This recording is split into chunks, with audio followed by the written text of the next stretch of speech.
We'll get her done. In 3, 2, 1, 0, -1, -2. Oh, I guess we're live. Oh, sorry, I didn't see you there because of all the night camouflage and you're in the dark. Yeah, you can't see me. You can just see my face, and it's fine. That's fair.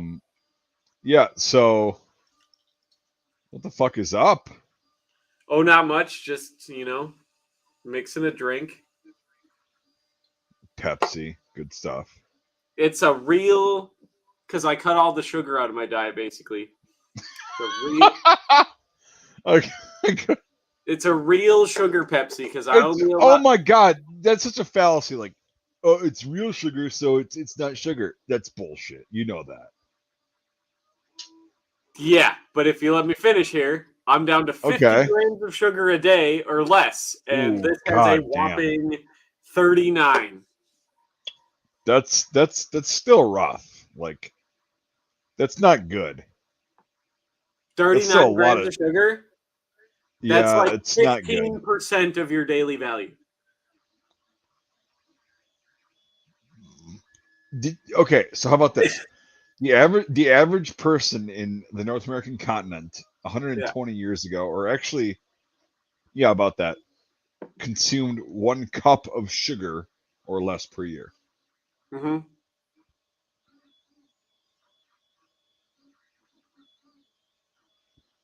And I mean, just saying. yeah, I mean, but it also comes down to like what do you consider sugar? Carbs? Carbs or sugar? So No, no, no. We're talking actual sugar, like like sugar, yeah, sugar, like but like they ate way more sugar than that because fruit and all that other stuff that has natural sugars in it. but they really didn't because it's not native to up here. There's no berries around here. There's They no have very, apples. There's no dude. there's You're no trying to corn. justify this. There's You're trying to no justify. You're trying to that all has justify sugar this. in it. It's So, but like, yeah, I understand what you mean. The actual like sugar, like the plant, sugar cane. Like, yes, no less than like a cup, but sugar, they like did eat other yeah. kinds of sugar because sugar is Okay, present in a lot of stuff. refined sugar. How about that?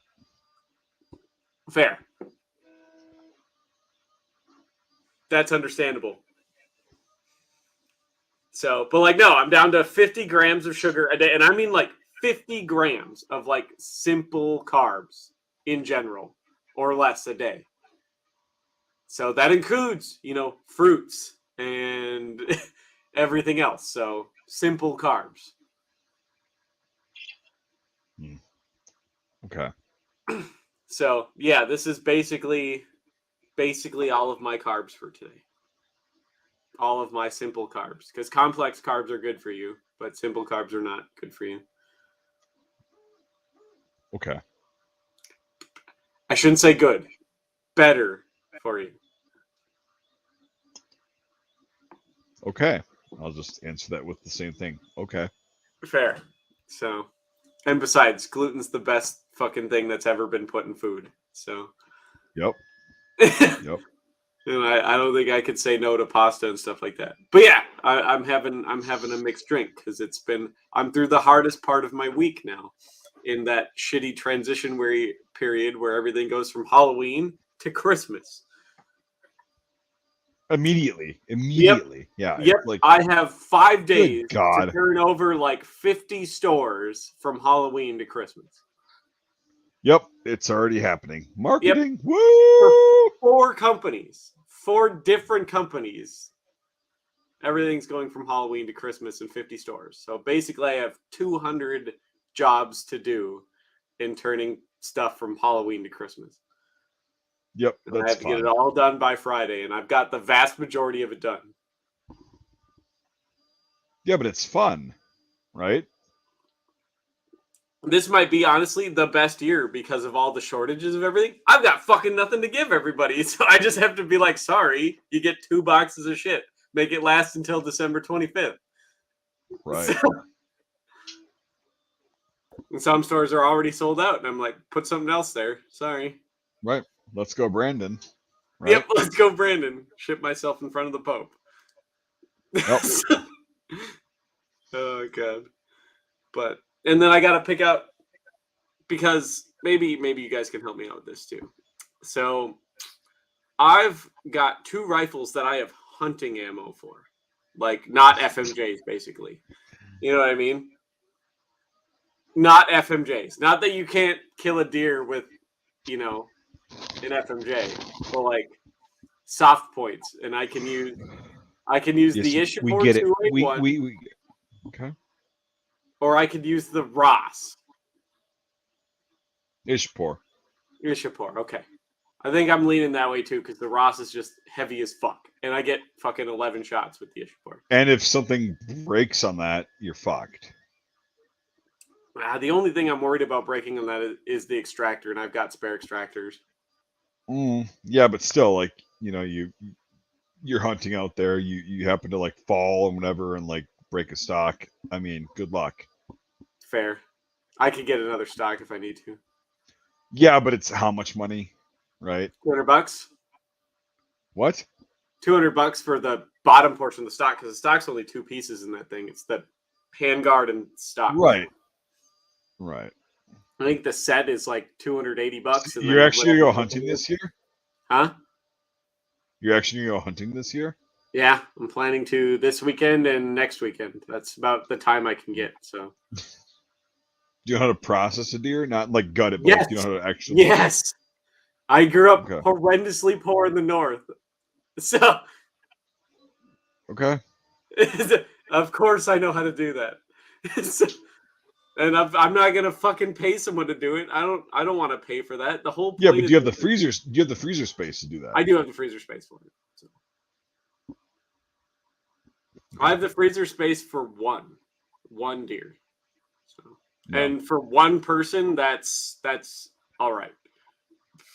Yep, that's at least 6 months worth of. Yeah, that'll get me through the winter, and that's the goal, because I expect meat prices to get horrendously bad, especially since with how bad the fucking crops were this year and everything. So, I'm trying to just save some money in the long run. So, but you could also go vegan.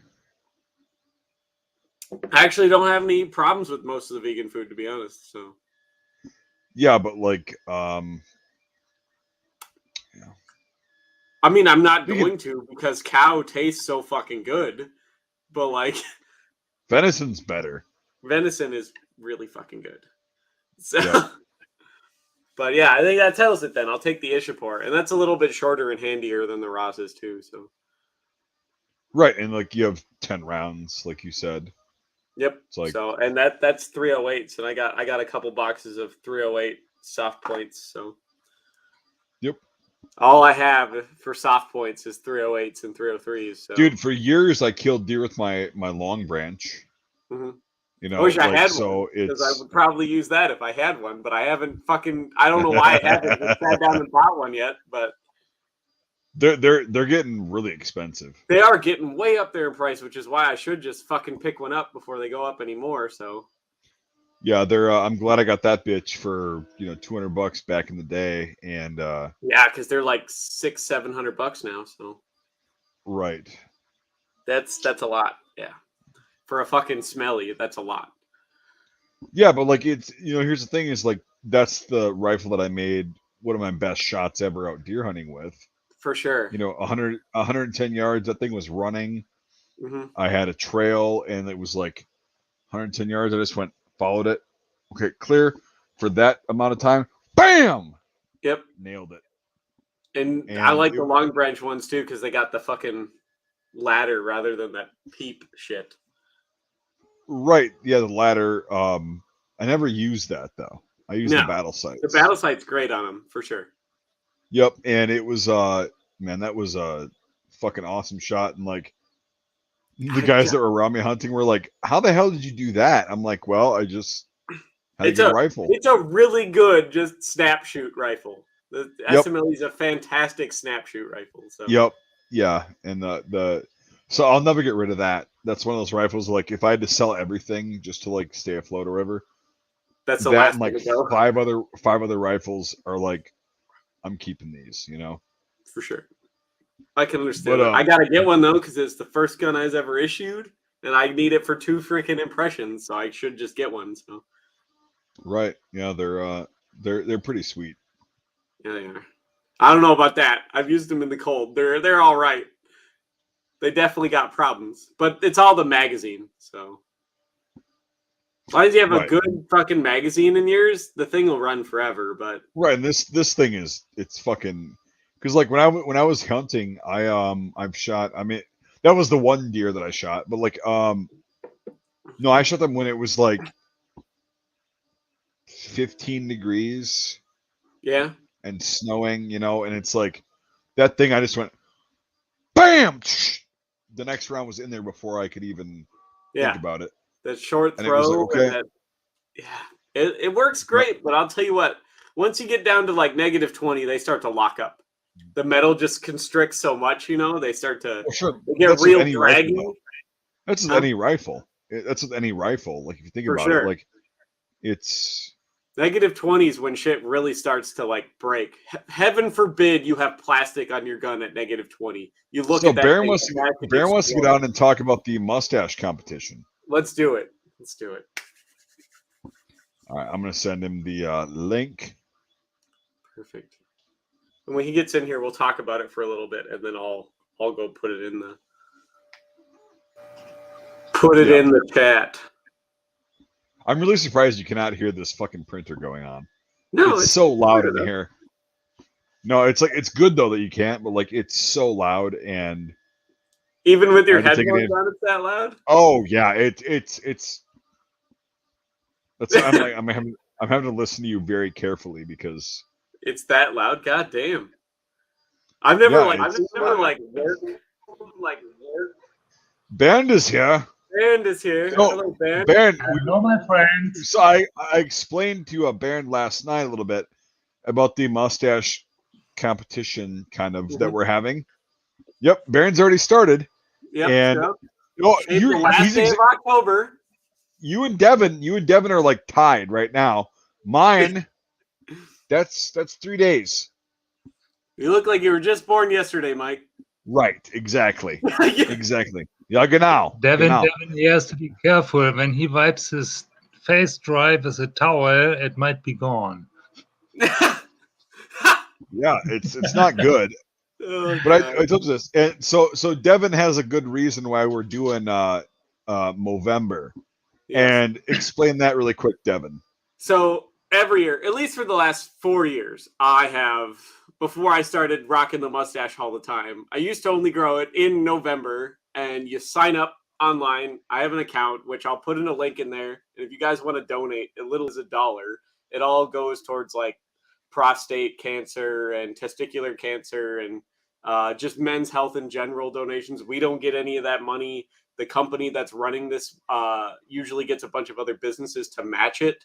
And it all goes into a big like research fund for men's health and stuff. And all that they ask is that you take a picture once every week, and you upload it to your account so they can see your progress and everything, and all that other cool stuff. And it goes to a good cause. So this is the month where I normally am clean shaven before November, and then see how nice of a mustache I can grow, and raise a little money. So if you guys would like to donate, I've already donated. So I donated $100 myself to Movember.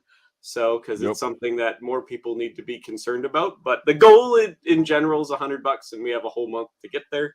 So if you wanted to, I will put the link in the chat here. Please do. If Please it'll do work. put the link in the chat. Yeah. And Please and do. then if you wanted to donate as little as $1, it all goes towards a good cause. A really, really good cause. I think so. Yep. And if It's you like want to participate, it's like the in it, breast of course, cancer. It's like the breast cancer for guys. It's prostate for cancer. sure. So And it works pretty well. A lot of people need to do it more often, I think. So right. this is the 1 month where we can actually make a difference a little bit. So because usually men get kind of shelved compared to women as far as health issues go, unfortunately. So So yeah, that'll be great because you and Baron will actually you'll have the actual competition between you and Baron, Fair. right? There's You know some what I mean? people Like, on there that you see and they cannot have win like that 17 one. little hairs, you know? but like Baron, it's like I've told you this. It'll get a little bit more shitty looking, like Ron Jeremy, like when he was 13. And I mean, Burdett's already got the mustache. Yeah, he is out. He cannot participate. Yeah, he's out. He cannot, Look because at his he would curls. he would have had he would have had to shave this thing. I'm sorry. You know, he would have had to shave that on Halloween, and then try and grow it again. My gosh, for he looks this. like Kaiser Wilhelm in Exile. That's exactly what it's supposed to be. You got that right. I love that. So, But that is a big Kaiser Wilhelm fan. that's right. I'm a huge Kaiser Wilhelm fan.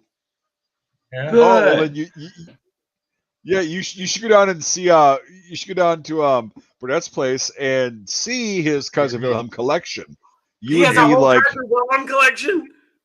Oh yeah. and then some, and then some. Yeah. I love stuff like I've that. I've got two big bookcases full of, propaganda China, we'll call it.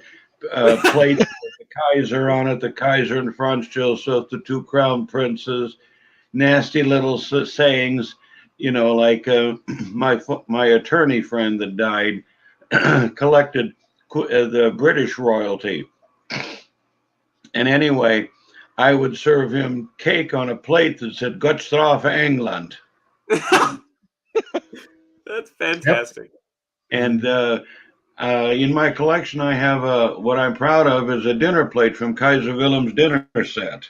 One of them, of course, and awesome. And a silver spoon. Most German sterling is 800. Well, the Kaiser's that has the monogram Wilhelm Rex on it with the Prussian eagle, that's 856. It's even better yet. Dang. Yep. He's got in my living room Devin, hangs a big picture of an oil painting of Kaiser Wilhelm. Yeah, what?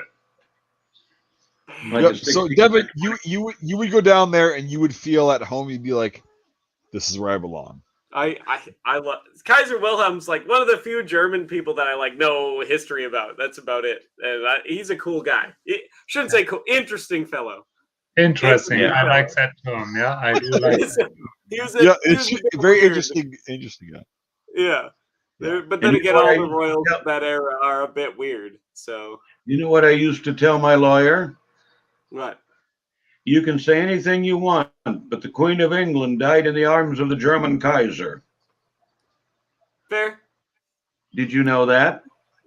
I did know that. So okay. And then one time I said, well, he had to come over here and I had a problem with a tenant in a house. And my lawyer just walks in, and we have tea together. Well, he did. He's died now. But he said, you look kind of funny. Do you feel good? And I said, yeah, I'm okay. He said, okay, now he's your legal counsel. What happened? So I told him that I went to get some rent, and the tenant, the girlfriend, wife, I don't know, I held my hand. I said, you got a little rent for me? Because they were behind. And she said, what am I supposed to do? Pull it out of my fucking ass? And I'm not used to the landlord being spoken to like that. Yeah. Well, that's when I came home, sat here in the chair, and kind of looked into space when he walked in. Well, anyway, I always teased him. I said, England owns the royal palaces. Bunch of renters, just like I got troubles with. I said, the Hohenzollerns own their own. That's right. That's fair. You can show your parade frame you have. My parade frame? Yeah, the special frame we have. Which one? The one Willie only gave away. Oh, yeah, you can show that. But that is getting a very special frame. We do have a couple really unique Wilhelm items, and he's just getting one of them. That is a frame he gave, I think, to an admiral after he retired, personally signed, and the frame itself is very special because only the emperor itself could give that away. So it was a thing you could get only from the emperor. So it was a pretty guy. Skirkoop, the old guy is Badet. I was just typing something. Yeah, I was just like, I just said he's amazing. That's who he is. I agree. Oh yeah, yeah. Devin, check this out. Look at that! It's even got a little crown on top of the frame. That was a presentation from the Kaiser. Yeah. I love that. That's fantastic. And Yeah. now this frame was actually only the Kaiser could give it away, but now see on the bottom of the backside. I don't know if you can see that. That is handwritten by the Kaiser. Jesus. Isn't that cool? That is fantastic. I love Was stuff like that. sagt das? Was sagt das? Was sagt das? Badet, you read. I'm not good at that. It was some.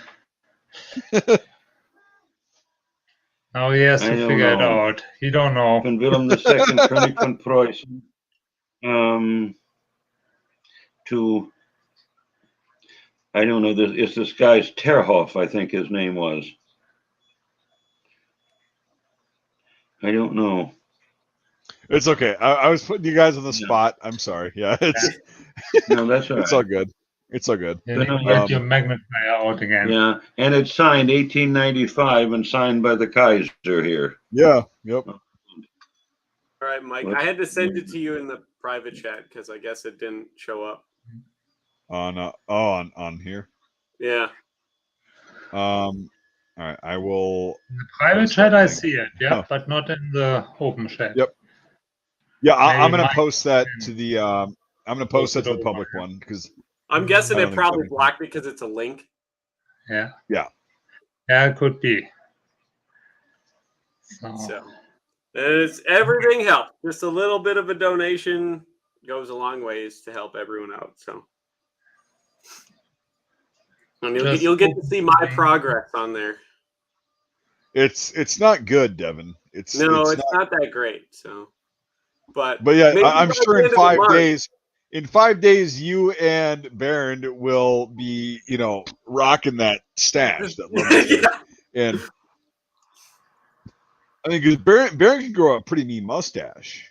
Pretty it's all in quickly. the good genetics. And I won't be Yep. able to compete with Devin, so that's okay. But I like the challenge. Oh, really? I can do that. Yeah. I think Baron. I think you have a fair chance. A pretty good one. Mine's usually for me to be considered like socially acceptable, like 3 weeks. So See this one? yes, This is a plate which actually was used and ordered by Willy II. And why do we know that it was ordered by him? It was ordered. You see also the stamp from Meissen down here, but you see And the it's got his sign up crest on here. But there's another very important hint.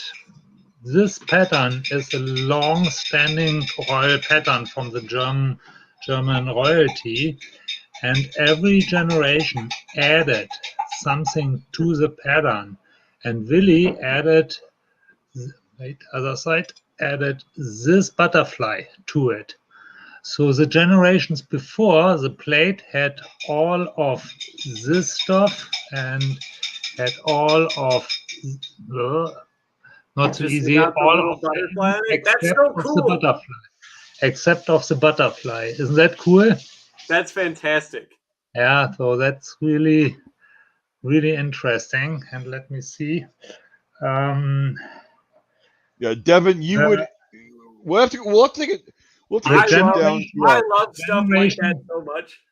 Not his father, because he was only 99 days. He didn't do anything with this pattern, but the one before. Yes, he did. Oh, he did too? He did. Oh, he did too, I just hear.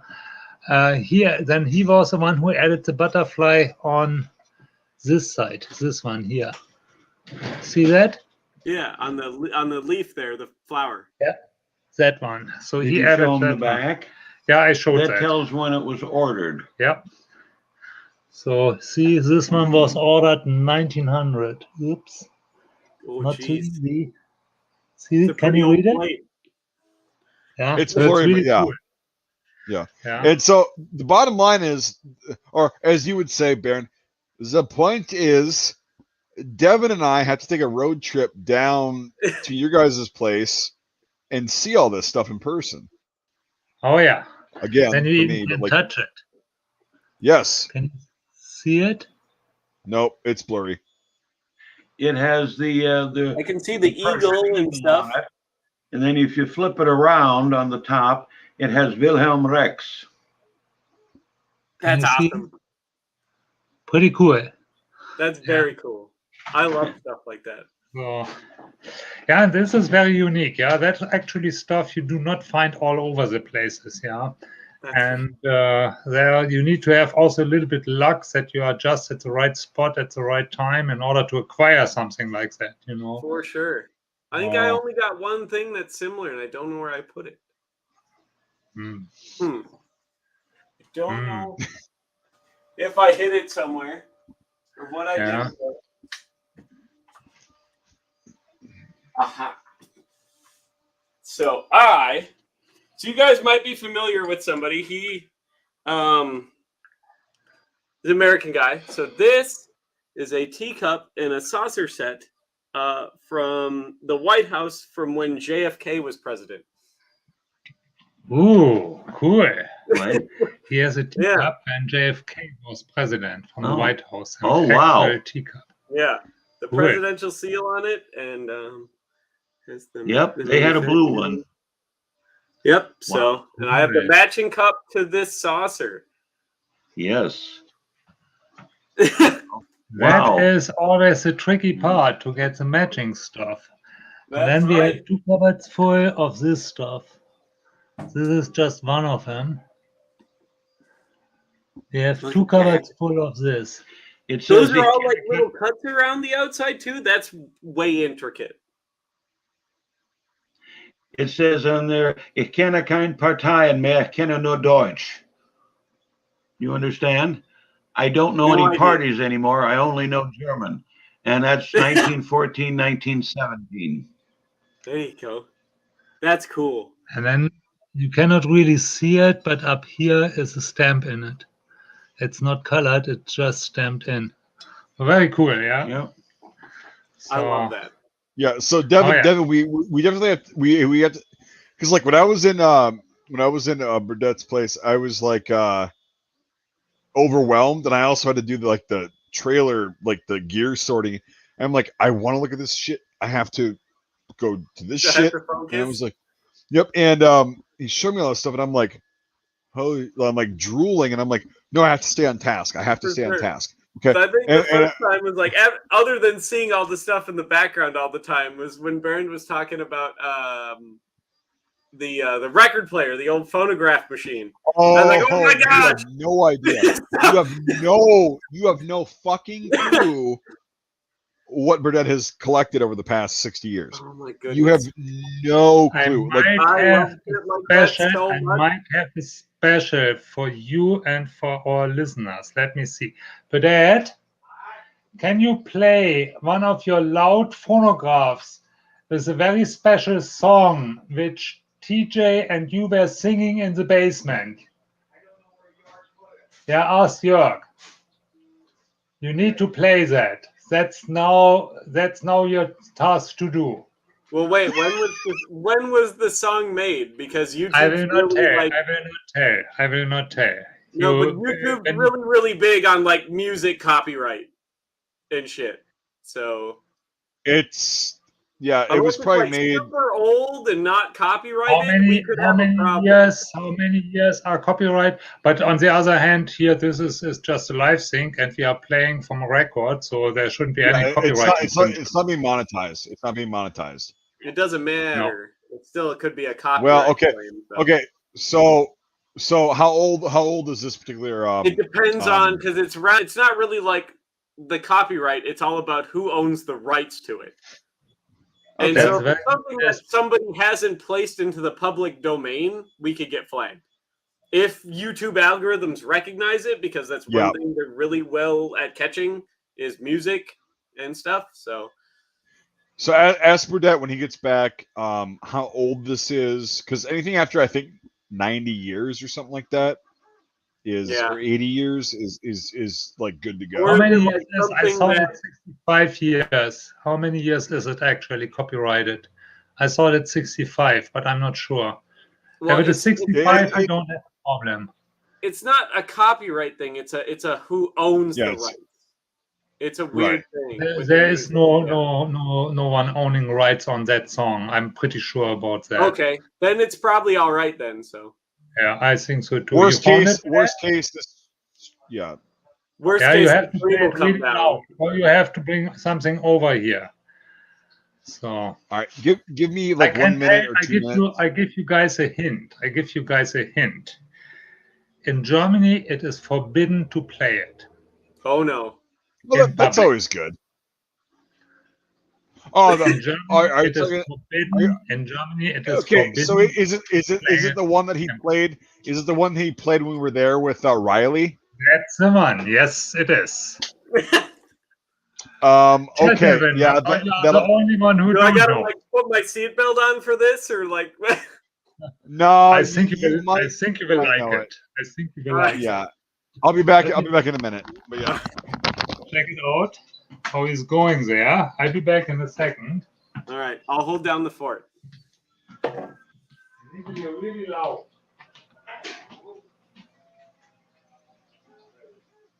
Yeah, that's okay. Devin, I'm breaking in my new hard boots. Your new hard boots? Yeah. There you go. You're not scuffing up your floors too much, are you? A little bit, but that's okay. Fair. So, yeah. I can. You like those? I like the ankle boots a lot. Everyone's always a big fan of the jack boots and stuff, but I actually really like the ankle boots. Yeah, I like them too, but these ones are damned hard. So yeah, they're made with like what? That's like 10-ounce leather, isn't it? That's some thick stuff. Pretty thick stuff, yeah. So, and I'm just trying to soften it up. I greased them very well. I got the soles done with linseed oil several times. So, and now I'm having them the first time on my feet, and I only got them half up, tied down with the shoestring, in order to get some first going, to get them a little bit used to my feet, and so. That's how I do mine too. You just got to wear them around the house. You just got to deal with it. Yep, that's exactly how it goes. Yeah. So, but that is bringing a phonograph to play it. That will be something. Trust me, that's one thing you do not hear too often. But I know, if I remember right, you can find it on YouTube America. I think you can find it. It's not in Germany. You can find it on YouTube. No, in Germany, it's forbidden to play it in public. It's actually forbidden. Yeah. And if you go 2 months back, before I was American citizen, I would not play it yet here in public. So now it's like a special treat. You get to. Yeah. So, but now I'm American. There you go. Now you get to start putting American flags on everything and having an opinion on all that cool stuff, you know? Yeah. Complain about the president. The point is, I personally believe that the Germans handle their history there a little bit wrong. You should not glorify that part of the German history because but you shouldn't block it out entirely. Right. It involves actually the 6 years of the worst part of German history, what happened in the concentration camps, and there's no denial about that. Yeah, that's one thing we just have to face.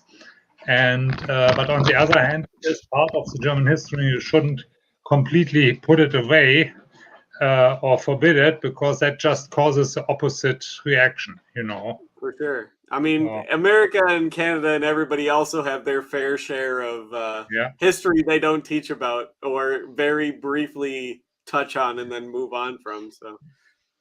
Yeah, and that is where Germany is just handling it differently. It's mandatory in the 8th grade that actually the Holocaust, is for a semester really mandatory. So now listen.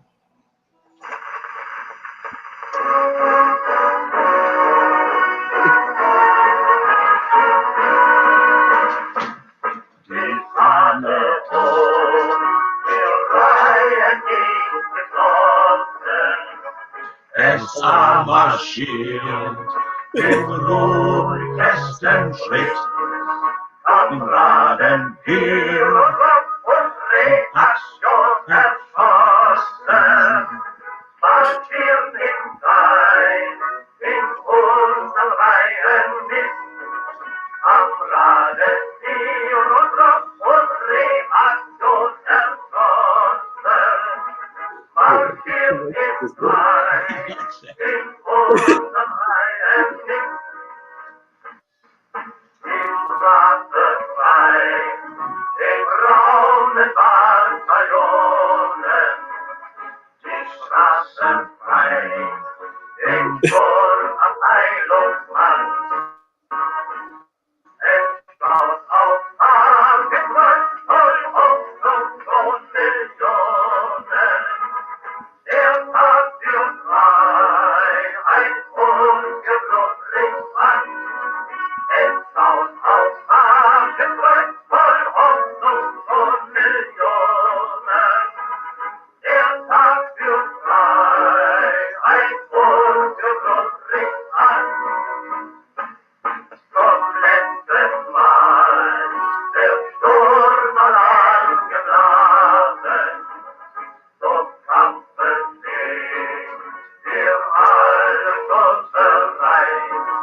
Bei Pflastern Schienen fallen über alle Straßen, die Knechtschaft dauert nur noch kurze Zeit. Bei Pflastern Schienen fallen über alle Straßen, die Knechtschaft dauert nur noch kurze Zeit. No, he's Canadian. Die Reihen sind geschlossen, es aber spielt den ruhig besten Schritt. Kameraden hier und Reaktion erschossen, marschieren im Freien, in unseren Reihen mit. Kameraden hier und Reaktion erschossen, marschieren im Freien, in unseren Reihen mit. That's fantastic. I love that. Yeah, to Yeah. a bull moose. Horst Wessel actually was a member of the SA in the early stage, Yep. and he also composed this song. And then he got killed, and there the directions go in two directions. One direction is saying he got killed by Jews, and the other direction goes he got killed by communists. At the end, it doesn't matter, he got killed, and the Nazis or the SA used that to basically hype this song, and it got to be basically the anthem of the SA until the SA itself got dissolved in the Night of the Long Knives. Yep. And so there is where the story goes along, but the song was very popular and basically survived the Night of the Long Knives. Yeah, so that's what it is. Dang. I can see why people would get that. Yeah, so And you know, the funny part about that, I've got a very good phonograph collector friend in Germany, and he likes some of the rarer stuff on Edison cylinder, which is my primary thing. I've got about 200 machines. Now that's the ones with the cool like wax cylinders, right? Yeah, the round, yeah. Yeah. We got whole rooms full of those. Anyway, the funny thing about it, I asked him about German march music, and he kind of chuckled a little bit. And when he played this, we played it on an electric turntable with the volume like on 1/2, and we had to huddle around it to listen to it, because you can get in trouble if you play that. Someone hears it today. But he played the Horst Wessel lead, and then he had 2 copies, so he gave me one of them. That's awesome. I love stuff like that so much. It's actually a record which is very hard to come by. Yeah. And Yep. we actually own 2 of them. One Jörg owns and one Burdett owns. Mhm. But it is a record. It's very, very hard to come by. Yeah. And the Germans were not very easygoing on that stuff, or after the Second World War, that just got destroyed. Yeah. So Yep. I've got, Exactly. and I also have 3 of the Mother's Crosses too. Yep. Mutterkreuz. Dang. yeah. I've got one extra one, I think, of one of them. Mm. However, so you see, we do have quite a bit of memorabilia in the area First World War, Second World War. Some stuff very selective. So Second World War, we are not so big in. We do have Yeah. a couple of things. Basically, Willy itself, that is That's where my our main focus collection. is. Yeah. Yep. So yeah. But it's still like Devin, like if you were to, or when rather, Yeah. we go down and visit Marion Burdett, it's like it's a museum in a house, For sure. and I mean, he's got when he said, yeah, I got a phonograph collection, and he's got them around his house. I was like, ah, cool. And then we go down and actually see his collection. It's like, oh shit, It's a lot of photographs. whoa, Yeah. shit, like. It, And they're it all is like actually one of the largest collections within the In the Midwest. But there's one other point. It's one of the most high quality collections. So Burdett Yep. owns of the really rare and very small amount available phonographs. He owns quite a few of them. Right, and they all And- work too because he knows how to repair them. So Yeah. it's like if you Yeah. go, okay, so the cylinder, let's put it on this. He'll be able to just be like, okay, we'll do that, and you can hear the different sound qualities because every one of them works. And it's very overwhelming, of course, because like Burdett's been doing this for years, and for him, it's like my helmet collection or my gun collection. Yeah. It's like I don't think anything of it, but like it's just he's second just nature like, at this point. Yeah. yeah, you can just throw any, well, this will work with this one the best, and then it's like holy Yeah. shit, it's literally 2 minutes, 4 literally minutes. you're in history. Yeah, you're in history. You're literally hearing what people would have heard 120 to 130 years ago. I love What stuff you like guys, that so much. what you guys will get a kick out, but that also has an original Army Navy phonograph, which actually was in the trenches, First World War. Yeah, so and he has one of that things in the basement. So and that thing actually plays good. So it's not just that you think it scratches away or so. No, it actually makes really Right. good music. We actually Yeah. play on that thing. I got my World War I collection kind of in a box near it so that it's there. We have nasty Right. little things like we're all going calling on the Kaiser. Wow.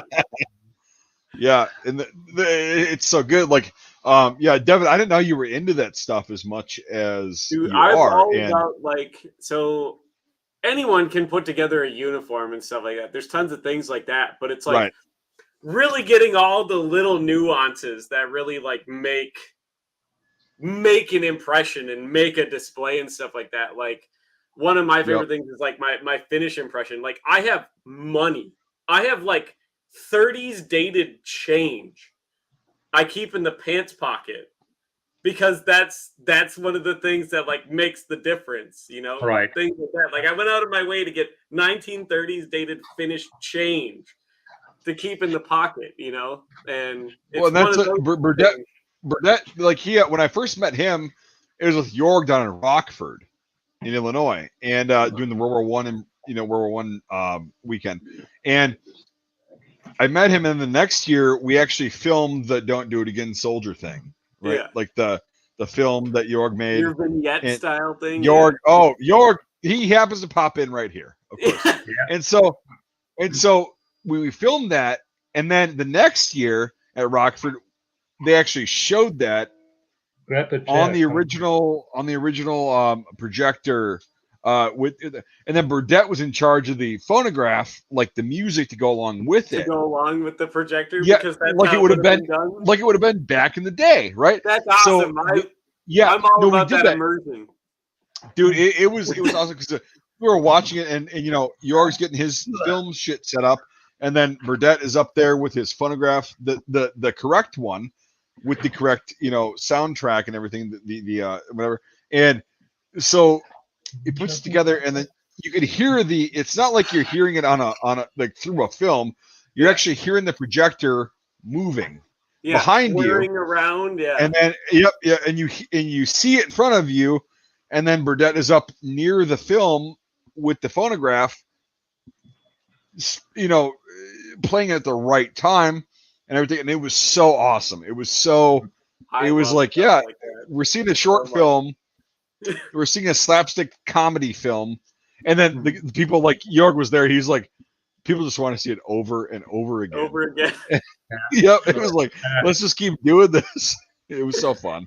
Oh, Devin, did you see by chance the newest coffee advertiser? I did. I watched your coffee commercial. That was fantastic. That's cool, isn't it? And that is also really cool. Done with original equipment out of that time. Yeah, we did this while we were at Doug Strong's place and reenacting there. And by the way, I must really say I was impressed. Mike, okay, he did decent, but Michael, the guy who is basically our creator from Reveille, he was there and he kicked with Mike really butt. So they both dressed up as Americans. It was fun.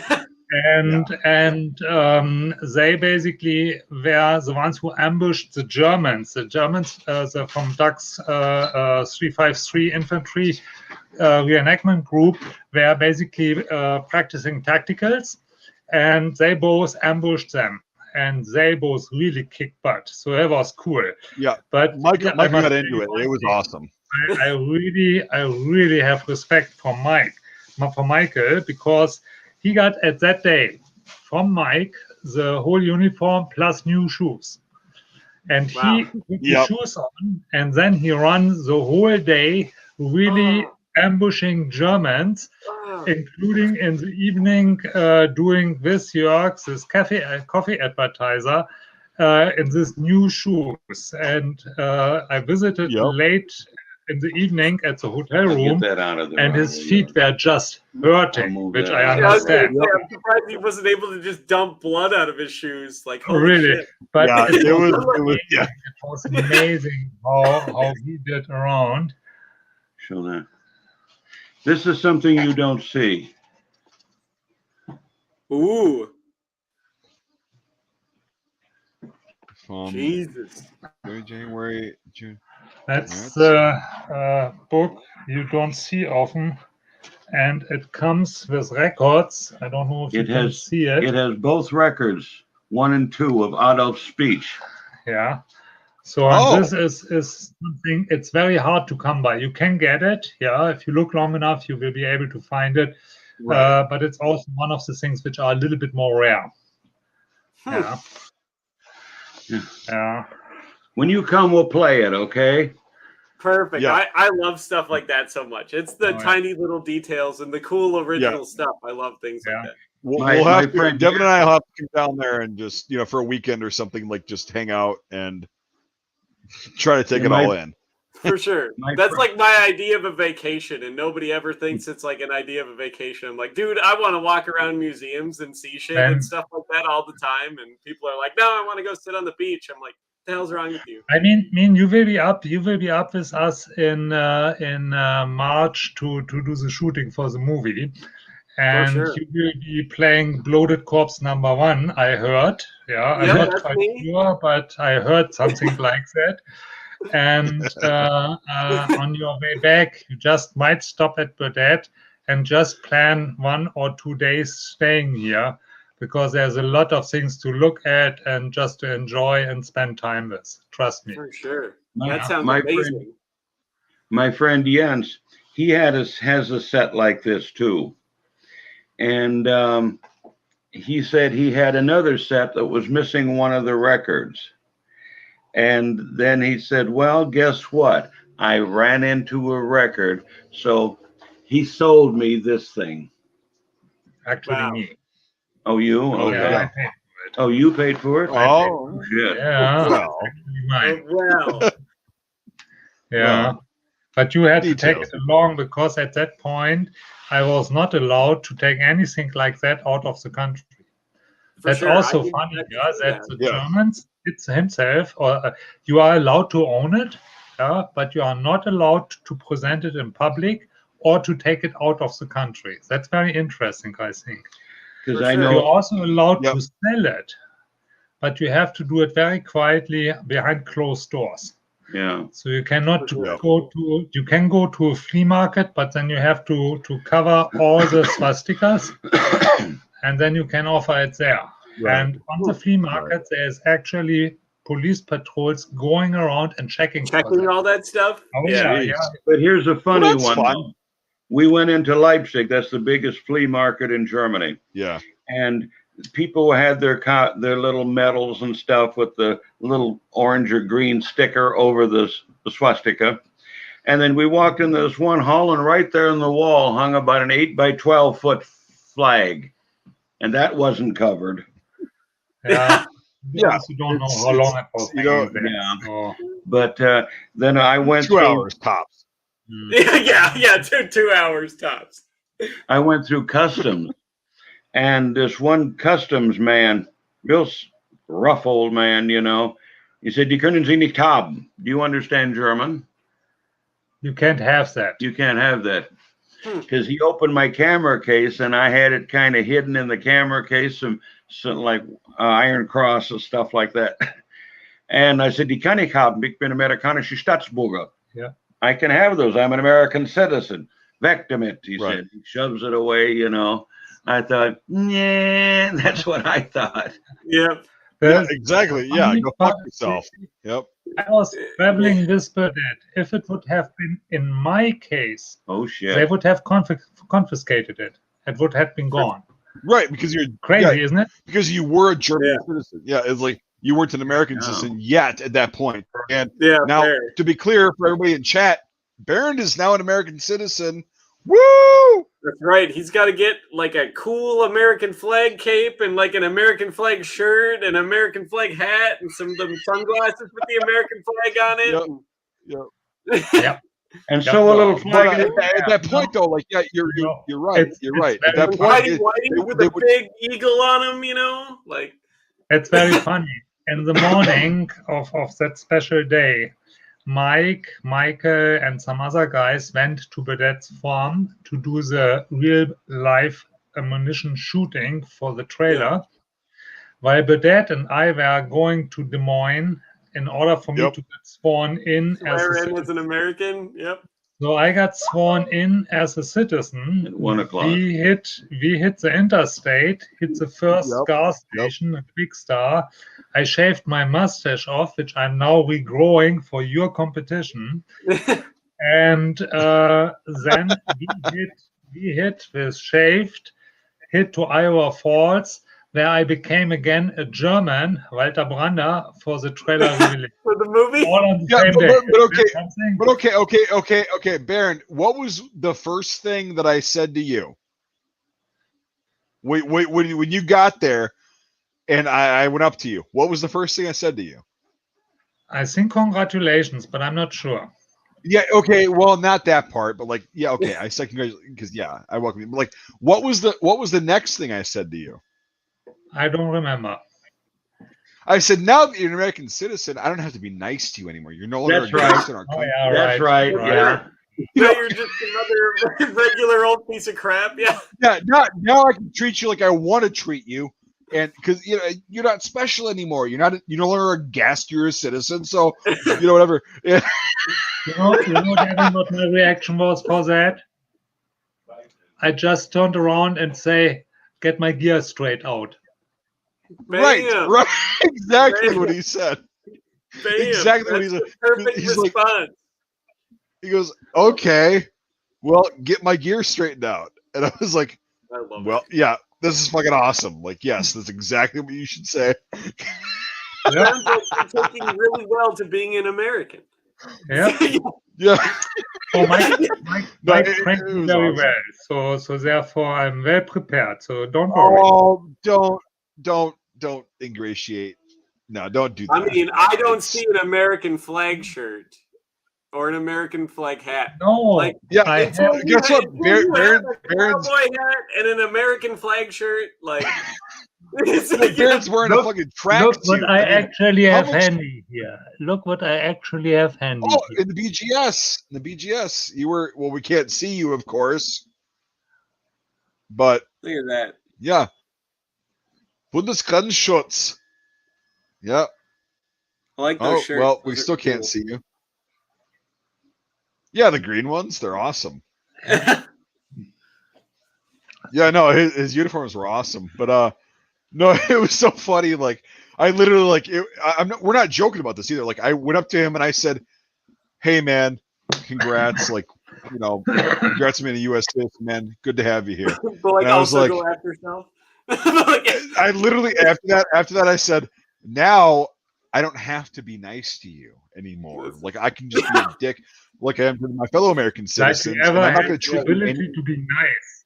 Mike. Well, Come, stop it. but let's be honest Like here. you Let's be ever honest. had the I ability was to be nice. I was a little bit nicer to you. I was a little bit nicer to you before you were an actual citizen because you were a guest, and I get that. But like, I was a little bit nicer to you, and then now I'm just whatever. Fuck it. You're an American. Who gives a fuck? I get that you are thinking that, but Mike, you never had the ability to be a nice guy. You are just what you I are. kind of feel that too. Don't try to give us here some ideas. Okay. It's just not working. Well, no, you've also got support from this Canadian fuck. You guys are both foreign fucks, and this is the problem: is you're What? That foreign people are nicer? Yes, yes. And I was mean. I've been mean to both of you guys because that's just how we treat our fellow Americans, right? Oh, how you are. Right? Yeah, you got it right. You got that completely right. That's how you are. There we go. Wait, So how don't try Americans treat fellow to put Americans, or yourself how like you would Americans be a should treat classical people in American. general? You are just a little asshole. So, Barry, that's what you are. Stick right, with it. right, and it's. I get that. I understand. Ich verstehe. Yeah, I understand. And Wait, don't Americans just treat everyone else worse than them anyways? Because they're... well, Yeah, Devin, he's trying to make a difference without knowing what really is a difference. So That's what fair. do you expect? He's just blubbering He's around trying to there. find a solution for a problem that doesn't exist. Well, but here's Right. the thing, Devin. What actually happens with these Krauts, all right, him and Jorg specifically. Burnett's pretty nice to me usually, so I'm not going to rag on him at all because he's a good guy. But he and Jorg, the two Krauts, they gang up on me. It's like a vicious. Well, I mean, I could thing where understand it's that like- in it to win it. I mean, it's like genetic superiority and all that stuff. That's a big thing. Well, there is that. I mean, we can't argue with that. But so I'm used to being like, argue with that. There's literally a paper trail. right. There is. And it's not good. But like, so I'm actually the victim here, and you're victim shaming me because Well, hey, I'm the victim of these two crowds. But then you are mean to me, so I'm like the double victim. If they're mean to you and you take it out on me, like, well, I wouldn't be as mean to you if I wasn't being bullied myself from these two crowds. Fair. I could understand that. Jorg is not here, but it's so it's you got the Germans to blame again. Yeah, again. It's like, yeah. Oh, Devin, it's very simple. He's trying to pull something, and then after the fact, he always feels sorry because he's trying to manipulate me. Is what you're saying?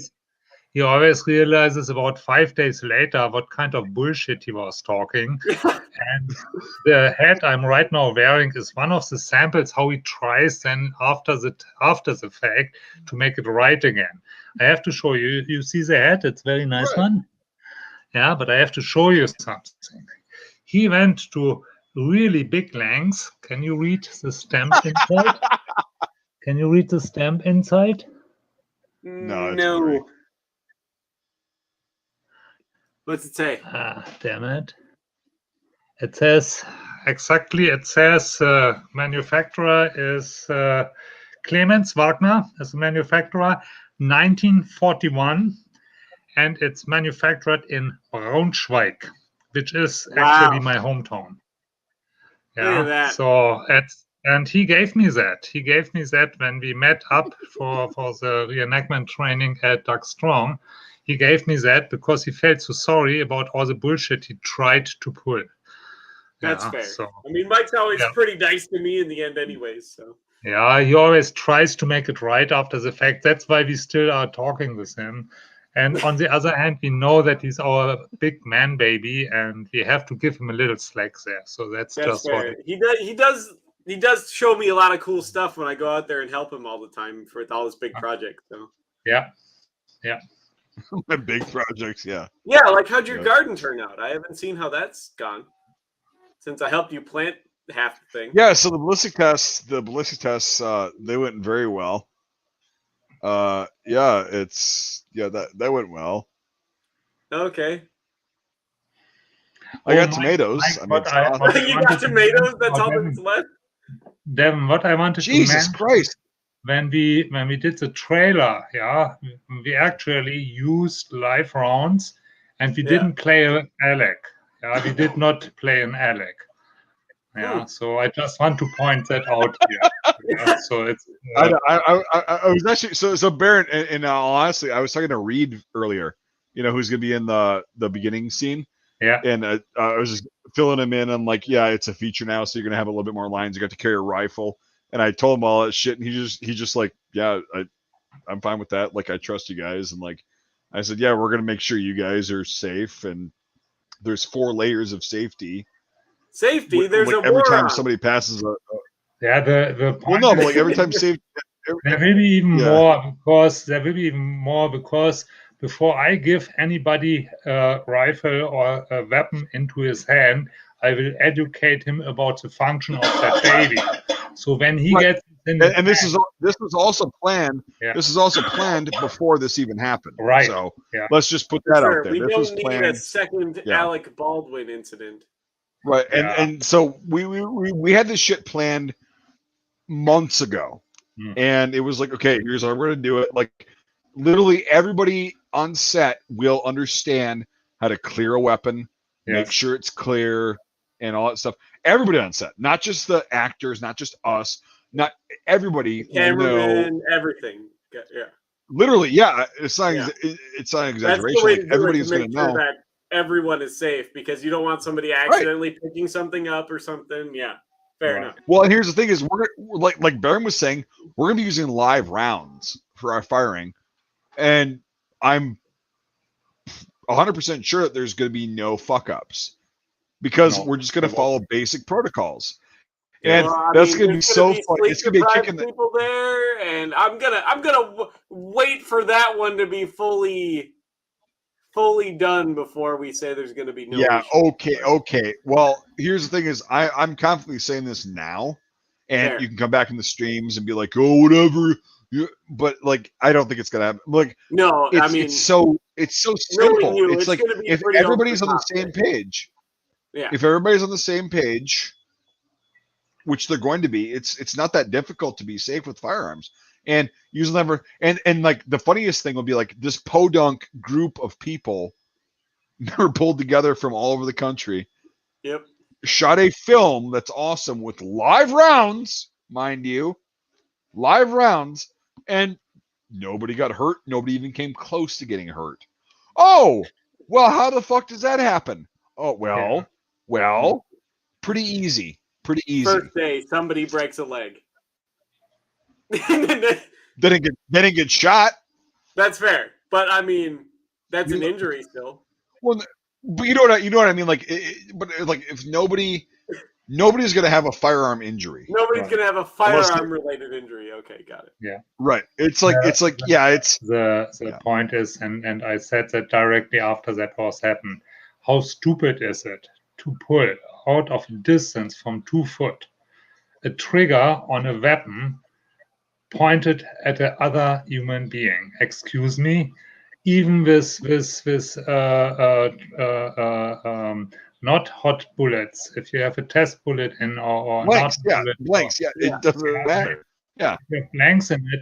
How stupid is that? Out of 2 foot, you still can blow an eye out or so. I'm sorry. That is just one thing you don't do. You don't point a weapon at the other human being, and you don't pull the trigger when you have your gun not controlled or checked before you even take it. Yeah, that's Yep. just sorry. Yep. That's stupid, and there is no excuse. The only time you And point your I weapon just at another human being and you pull the trigger is if you want to kill them. That's Yeah. it. That's the only time. The difference is if you are a soldier in combat, if you are a policeman in self-defense, if you are a person in self-defense, then that's a different reason. That's what weapons are for. Right, And here I just hope, and I actually hope, that the whole chain of people who had that weapon in their hand before the accident happened get punished by law, and that includes Baldwin. And the punishment because, for Baldwin might be not as Baldwin- high as it will be for the No, but, one who they still- determined it'll be- was yeah, his exactly. responsibility that this hot bullet Right. got into that weapon. Yeah. For sure. That will be by law to be determined. But I hope that every single one in that row who handled that weapon, which is confirmed, gets be punished by law. I really hope it. That's what I Right, said too. because I'm here's like, the I thing hope everyone that handled that gun or possibly had anything to do with it gets in trouble. That is how it has Here's to the thing. be. Yeah. The best irony of this whole thing is if Alec Baldwin, even he could be anti-gun, that's fine. But usually people that are familiar with firearms and have taken some safety course, they go, "Oh well, okay, I get it now." If he would have been educated and educated himself, that would not have happened because he would have flipped open the fucking. Himself. We just No, gotta get that's rid of all not the true. guns. But he would have flipped open. That is exactly not true. At the moment he takes a gun in his hand, he needs to know, and that is as a 63-year-old man, that's his responsibility. He needs to know how to handle that weapon, and if he doesn't know, then he doesn't take this in his hand until somebody has educated him how to handle that weapon. Point. And there is no excuse. Right. That's a clear responsibility for everyone who takes a weapon in his hand, except for children. Right. That's a responsibility of their parents. Well, even children, like it's but like before Devin so rudely interrupted me, like you fucking Canadian cocksucker you are. No, I was just gonna say, Baron, like going off of you, like it's if he would have been knowledgeable and actually taken one course on how to handle even one course, he would have opened up the fucking door and been like, "Oh, there's a live primer in there. Okay, let's probably take this out. Okay, it's a blank. Okay, let's check this. Oh, it's a blank. Oh, it's a live round. Fuck, there's a live round in there. Shit, like, you know, that's my opinion. Like, because anytime a firearm is handed to me, unless somebody says it is hot and ready to go, and we're at a range." Unless somebody says it's hot and ready to go, I always check it. Yep. Always. But the only reason I don't do that when somebody says it's hot and we're at the range is because I go, okay, there's a round in the chamber. I'm keeping it pointed in the safe direction, blah, blah. I understand it's hot, like he just told me. And I'll also sometimes just check. You understand that not to be. And I'll sometimes even just kind of pull the charging handle back and be like, okay, it is hot. Okay. You know, whatever.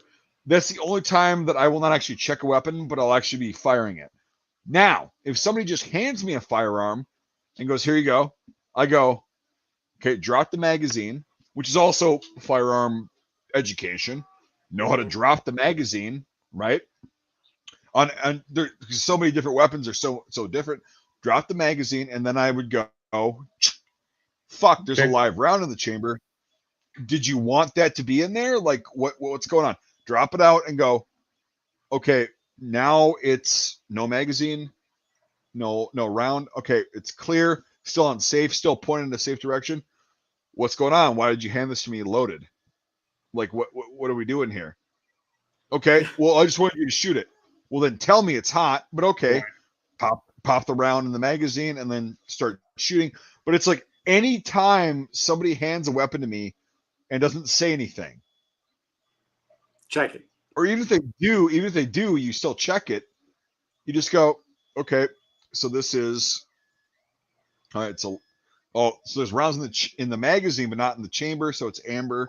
Okay, I'm gonna take the mag out. Just basic shit like that. But here's the thing: is you have to be okay with being taught that. That's the thing. You have to be okay with being taught that and actually handling firearms because it's a tool. It's a fucking tool. It is literally a mechanical device with some chemistry involved. But even before that, it's a mechanical device. And it's like, okay, well, if you're familiar with it and go, I don't know if this is live, but I'm going to treat it as such with every kind of gun. Especially if it's a system you're not really super familiar with. Well, here's the thing, too, is if you're not familiar with how to clear it, you go, put it in a safe direction and go, I'm not sure how to clear this firearm. Just like I'm not sure how to, make this this miter saw safe. I don't know what the safety trigger is on this thing. Yep. And then you go, what do I do once you make sure it is in a position where you can't hurt anyone with it? Yeah. What do I do? And if people go, I don't know, you just go, okay, that's not good. No. Like, I'll set it on the ground in a safe direction. Mike knows that I have the opinion that gun laws in America needs to be adjusted. There's too many stupid people out there who are handling guns. So that's just a fact. And Mike knows that. So I'm not necessarily what you would call a pro-gun. I'm actually somebody who says there is need for action, whatever the action is. I know how to handle guns because I actually learned it professionally. I use them professionally. I know how to handle them. And I say, if you take a gun in your hand, no matter for what reason, it's your responsibility what happens with that gun. Point. If you don't know how this gun works, then do not take it in your hands. Point. Yeah. Right. That's a pretty good way. Of responsibility in the gun's owner's hands. If he hands his gun over to somebody else without educating him about that gun, then you have there a responsibility. And there it goes step by step by step. Yeah. And this responsibility needs to be forced through by law. That simple it is. Yeah. If somebody does stupid shit with a gun, the owner needs to be held responsible for it. Point. Held responsible for it. Yeah. Right. We talked about that. You know where I stand. It's like I think education is the best thing. Like, even if people are never going to own guns, they should still be educated on how they work. They should teach you don't have to own a gun. Well, they used to, and I told Baron about this. Like, my dad learned how to safely handle firearms in school, and it was like that in the U.S. for a long time. And it just kind of, but like, it's education, and then the laws would be like, well, hey, you were educated, okay?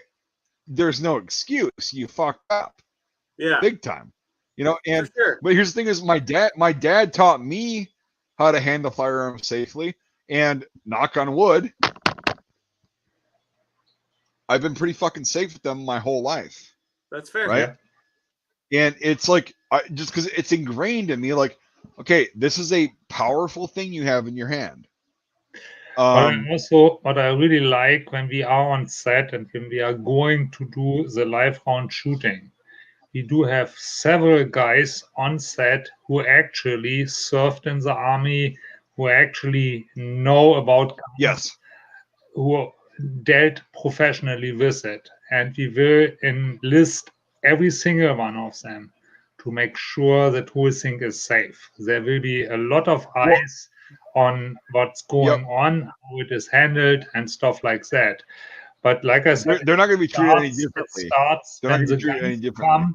They first go through Mike's hands, and then he hands them out to one of the advisors, team advisors, which is for the Americans and pretty likely Brian, which is for the Germans, Jörg and me. Jörg was in the army. I served with gun. We know how to handle them. We will check him when we get them from Mike. And then from there, it goes to the possible actor, we will explain the gun in its function to the actor. And I don't care if he has already handled guns. If he tells me he knows everything about it, I don't care. I will explain this gun all the way through to him that he knows. It's the same thing. It's the same thing. Yep. Yeah. Because we have one actor, Joe, and he was in Afghanistan. Yeah. We're going to treat him the exact same as everybody else because, and he'll know that too. He'll be like, "This is how it was in the military. Like, it's everything is clear. Everybody gets a safety brief all the time. That's what it is. And everybody's their own safety officer. Like, you clear it, and I don't trust. Okay, I don't want the actors to trust that I've cleared it all and it's all good. I don't want them to do that. I want them to go, okay, you handed me this weapon. Yeah. Check it themselves, and then if they have a problem, go, hey, I'm not comfortable with this. There's something that, I think there's a round in there. Okay, hand it back to me. Okay. I clear it. No, there's not. Here's why. Hand it back to them. They clear it. Everybody's on the same playing field. It doesn't matter the experience, because my experience, Baron's experience, Jorg's experience, Michael's experience doesn't matter. It doesn't matter. It never matters. Like, when you're out on a range, you don't have to be stupid about it and be like screaming and like stressing people out. But you also have to be like, okay, whenever a firearm gets passed to you, what do? We'll make sure they know how to do that and, open up the action and make sure it's safe on an M1 or a K98 or a Thompson or whatever. And it's like, okay, it's clear. I hand it to you. Yep, it's clear. Okay. It's at all levels. And we had this planned way beforehand. Like, this is just how we were going to do shit. And it's funny. Like, I don't understand. Like, what I said when like Michael and I were in Illinois and this whole story broke, I said, man, that had to be a lot of fuck ups to get to that point. A lot of fuck ups. Yeah, the point is, we were in Illinois at Doug Strong's place.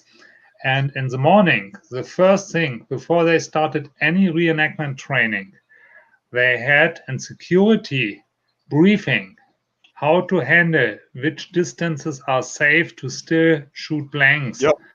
They actually showed with about 2 foot distance a blank fired at a place of little wooden ships. Mm-hmm. And how with 2 foot difference, these wooden ships were just from the steam, or I don't know how you call it, how they are flying away gases, just from that. Mm-hmm. And they showed it so that everybody who was participating on that reenactment actually knew and was educated about it. And then I know after every round, they did first 2 rounds, 2 groups tactical. I followed both groups. After every round, every gun got checked for possible blanks in them. Every gun. And then they were allowed to leave the training area. Yeah. And that is how it has to be. And there was no hot bullets around. There were just blanks. But even there, the security was high level. And that's how it has to be. And he was a danger all the time. Besides of... the only one where that rule doesn't work, or is unnecessary, is with Bernd. You can go like 2 inches close to him, because what can you damage, right? That's true. So. Yeah, at least I have Maxion. Yeah, that's true. You have Maxion. I mean, you can be proud of that. So. No, you don't. That's the thing. You can't be rude to him. He's an American now. Yeah, the point is very simple. It's good to play with guns. It's good to have fun with them. It's good to reenact. It's good to shoot live bullets, but do it safe and do it the right way. Point. And don't be an Alec. Right. Don't be an Alec. Yeah. No, don't this poison. Don't do this poison. I'm gonna do a King of the Hill thing. Guns don't kill people. Alec Baldwin does. Alec Baldwin. Dale Gribble. But I mean, let's be very honest here, and let's be very fair. There are people that have trained in the military, whatever, years, and they can never get the 2-for-1 special. You kill somebody and you wound somebody with one shot. That takes some skill, and that was his first actual shot fired on people. And the guy, he should have been a competitive shooter. He killed and hurt somebody. That's right. He should have been a competitive shooter. He should have been. Man, Let's be honest here. Like, that guy's great. Put a plate carrier on that man. Send him overseas. Well, no. Here's the real thing too. Is like, let's also be very honest. If Saturday Night Live had any balls, they would have Donald Trump. No, they'd have Donald Trump come in and play Alec Baldwin shooting her on a skit. That would be great. Because the last time they were edgy was the last time they had Dave Chappelle on. So right, you know, well, and then actually, you have to say this whole crew was so unprofessional. They don't even have it on film. Yeah, now you could make real money with that live on film. What do they don't have? They don't have it on film. Yeah, so unprofessional, so stupid. Yeah, why wasn't the camera running when that happened? Yeah, Live Leak just went down. Live Leak just went down. So it's like, fuck. Finally, we have seen real disgust in Alec Baldwin's face. Finally, he stops acting after that. Yeah. So finally. Yes, with the whole like, you know, when the paparazzi cornered him in Vermont, and it's fucking funny. No, it's I've never liked the guy. I thought he was a piece of shit. And here's the thing: is he now has to deal with the fact that he killed somebody. Yeah, for sure. From his own negligence. But I don't think he'll view it that way. I think he'll be like, oh, it's somebody else's fault. That's how he. He's going to be kind of an arrogant prick about it. Yeah, he's trying to put responsibility all over the places, and that's why I actually hope that the law catches up with him. He did it. Point. Yeah. Oh yeah, he did. Absolutely. Yeah, absolutely. And I hope, like I said, I don't think they should send him to jail. That I don't think. I think he should go off with probation and a very hefty fine. And I think they need to make an example out of him. Right. That's exactly what I think so too. And I just hope it goes that direction. We just have to wait now when the sheriff department is done investigating what they actually are going to file. Yeah. So, but I really hope that they go after him too. And not just after somebody who surely screwed up on the road too, but I hope the whole road through, everybody who had this gun in his hands, where they can verify and prove it, should be fined. And the armorer itself is bad to do with it because there's no excuse. And they can tell what they want. If he left the weapons open, that other people could access him while he was not on the set, what he's claiming now, if I got that right, I don't care. He was in charge of him. Point. Why are the weapons open? Well, it still is like, again, what I said is, how many fuck-ups have to happen for that to actually go down? Oh, yeah. How many, like that has to go through so many hands before it reaches Alec Baldwin's, That's so many fuck-ups. It's so many fuck-ups. But it's still excuses that the Alec guy pulled the trigger 2 feet away from something. I never said that. That's part of the fuck-ups. That's part of the fuck-ups. Just pointing it out. It does not excuse it. Therefore, I really hope that they go after him too. Well, here's the thing. My question is, so Keanu Reeves, right? Yeah. He did the John Wick series. He's a fantastic safety shooter. Yeah, but how many people has he shot on set? Yeah. 0. Are we talking like in the movie? Because it's like thousands. Well, or are we like on the set? Actually, no. But he also was not told to do that. He volunteered. He wanted to get better and safe at shooting. He trained for 8 months before he shot. I know.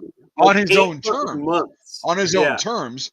They didn't pay him to do that, and he went out and got some of the best training in the world. And how many people has he shot on set? Oh, well, that's weird. Well, he also discovered it was like super cool, and now it's like a hobby of his, and he's like a competition shooter and Well, it's crap like fun. that too. So. Shooting Yeah, guns. It doesn't take that much to be safe. Shooting guns is fun. That's it really right. He's is. been into it just for the movie role, and now he's like all about it. He's like, "This is my hobby now." Like, but also, how many people has he shot on set? Before I got in touch with Reveille, I was, let's say it that way, I was interested in history. I was interested in First World War, Second World War, and stuff like that. But I never got the idea to dress up and to actually go out and reenact certain things. Yeah, now I got the bug. Yeah, I was twice out and I had twice a lot of fun. I learned twice a lot of things. Yeah, and I'm now all into it. Yeah, and Jörg and I, we are discussing already certain things we are going to do in this hobby. Yeah. So therefore, why not? If you want to cross while you are doing something, cross something you like to do, why not? What's wrong with that? Nothing. Yeah. Right. So therefore, that's all good. But the point is, whatever hobby you are following up, you have to follow the rules. And if you don't follow the rules, you end up in every hobby you have with problems. Yeah, some more severe than others, but you always will end up in trouble. Yeah. You have to follow the rules. That's what it is. Yep. And it's funny because like we all know this. Like it's preaching to the choir. To be safe with guns, it's not a lot of rules. It's really Common not. sense. No. There's like 3 rules that you have to follow, and you're pretty much almost guaranteed to not have a fuck up if you follow 3 rules. It's not that hard. The point is, I really will say, none of us, with all the experience we have, is free of mistakes. We all do them. Correct. But if you follow the basic rules which are set for film sets, then nothing will happen. Nothing can happen because somebody will catch it and will make sure that nothing bad can happen.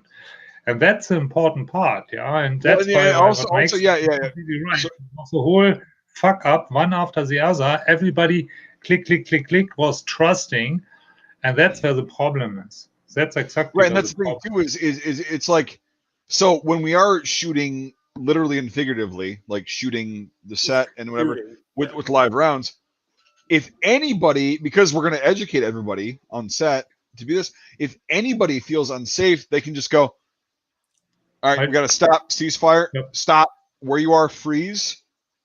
Okay, what's going on? Well, this, and this. Okay, let's figure this out. Yep. Okay, and it's like, that'll be a thing. It takes 5 minutes. Mm-hmm. And it's like, okay, that's fine. Than being unsafe. So right, it's better than being unsafe. And we'll do that. And like, so that's why we want to have everybody on set. It's like, no, I'm not the weapons expert. Everybody should be the weapons expert. You know, like everybody should have that level of knowledge where, okay, it's good, because then they can go, oh, well, he's pointing his rifle a little bit too close to that guy. Stop, please. I don't feel comfortable with that. Okay, that's valid. Okay, let's move it over a bit. Let's reposition the scene so it's safe, because nobody's going to get hurt. Yeah. And you know, that's kind of thing is like, that's different than hey, no, you get down. That's my food. I have stir fry up there in a bowl. I mean, it's very clear. We all know that at that set where the movie was shot and Alec pulled the trigger, nobody did that intentionally. We know that. No, we know that, but it was just a big, massive amount of fuck ups. And yeah, of course. That's what happened. That's what happens when you're around firearms. I'm surprised it doesn't happen more often. I mean, it's Alec Baldwin. To be honest, yeah. You know, that's, I mean, maybe she didn't let him, and because of that. That could be, you know, so because he's all in Weinstein stuff, he got away with it, so you know. Yeah. Hi. Jörg's chiming in. Yeah, his little comments from the kids. Yeah, just teasing a little bit about Alec. So that's I mean, you got to make a joke about it. Alec. Don't be an Alec, Mike. Don't be an Alec. Don't be an Alec. Hey, likewise, bud. You're going to be on there handling firearms. Just throwing that out there. All I'm going to handle is a machine gun. What can be wrong with a machine gun? Right. Well, no, that with logic like that, like that's fair. That's fair. I mean, machine guns rules don't apply. We all know that. So Yeah, they're not dangerous at all, So yeah, the machine gun's not dangerous. The machine gun itself is a weapon. You don't even need hot bullets for it. You can just take it and boom, boom, boom, and can kill somebody. If you or your take an MG3 or an MG42 and you can actually pick it up like that and bonk somebody on the head, I'll be very impressed. The real question is, all right, Mike, you only have one magazine. You really want to risk that? You only have one magazine. You really want to risk that? Yeah, you would not be able to lift that fucking thing up, Baron. You have no idea what I'm able to. Hey, I mean, I kind of want to see this now. Hey, do you know how it sounds like when you hit action with a machine gun? Oh, God. Pretty hollow. Pretty hollow. Little bit slow for an MG42 as well. The fire rate was not there, Jorg. You didn't convince me. With the Bush's barbecue baked beans, which are really good. Those are really good. Really good. Baked beans are great. Yeah. I also like sound special effects since the coffee advertiser. Yeah, way too slow. Way too slow. That is cool, isn't it, Devin? It is. That's really, and I bet you can pick up an MG42, Baron. I bet you can. I can, yeah. I bet you can. I will be able to swing it because I know how to get the leverage on it. I know how to do that. And but Mike swinging just it at somebody like doing this, I don't think. Yeah, you will be surprised. It's not because I know how to get the leverage on it. Trust me. I feel like he could, Mike. I feel like he could. Yeah. He would swing it, hit the ground. He'd break the fucking stock on this thing. Yeah. And he'd be like, "Oh shit! No, I just dropped it. It was too heavy." Like, he wouldn't be able to like repeatedly bash about somebody. Having a real heavy weapon, you just got to get it to here, and then gravity does the rest of the work. You just need to get the right leverage to it, and trust me, I know how to do that, Mike. You will be surprised. I feel like he could. Okay, we should have a video where you try to bash my brains in with an MG42. I'm okay with that. Pick it up by the barrel, if and then you have try to bash my fucking brains. Security protocols in charge there, I'm okay with that. I smash that on your head. I don't worry. If you have you'll smash it on the ground. You'll smash it on the ground. It'll get stuck in the ground. You'll be like, "Oh, I can't do this," and I'll be like, "Well, I have my pocket knife here. I guess I can stab him in the fucking neck and just pop." Just I will show you. I'm not worried. Not a bit worried. I feel like the MG42 is not that heavy, so. It's 23.5 pounds. It's heavy. Yeah, but 23.5 pounds isn't super bad, especially if you got all that adrenaline going through you. You could do that. You could swing that thing around. The thing is, you'd have to get Baron to have adrenaline, and he's, I mean, let's be honest here. He's an old man. Do you know how much a pound liner weighs? Mike, don't underestimate. No. Don't underestimate. Just because I'm skinny. You should know better, Mike. Baron's one of those, like, really skinny, like, superhuman people that are, like, they look like they have nothing to them. Yeah, but it's just so, like, I'm talking all this shit. You know? Yeah, I'm talking all this shit. All of a sudden, the first time he does it, it's like, all right, bash my fucking brains in, Jorg. Or, I keep calling you Jorg. Baron, bash my fucking brains in, Jorg. Or, Baron, let's do this. And I was like, just bam, and I'm done. I'm like, oh, fuck. Puking and like bleeding out of my head. I was like, okay. Yeah, and then I'll have to be like, that's a firearm related injury. Mike said there wasn't going to be any of those. Right. Yeah. Well, we'll do this before the filming. Filming. And my skull's cracked open. We cannot do that. We have to do that after filming is done. After the filming, yeah. We got to make sure the machine gun works. Yeah, and you have a big I have to go there because then I have 12 days or 14 days of really hard work behind me, and I still will be able to do it. Trust me. There you go. I feel like he makes contact on the first blow. Yeah, no, I'm talking shit, and then whack, the skull is fractured. There's fucking immediate bleeding going Mike's on. It's going like, to the hospital. I fall down. And Yep, and it's like, well, we don't know if we can There's operate. Alec Baldwin We 2.0. You know, we will like, have a camera. We will have a camera running because then we can document bloated corpse number 2. Oh, There you I go. also have an 8mm already. Oh, Jesus. Found I have it an 80mm. Oh, yeah, York did that already. York did that already. Okay, that's one documentation, but we will do another one. That one will be nice. But Because here's that the thing one is, will be in I'm color.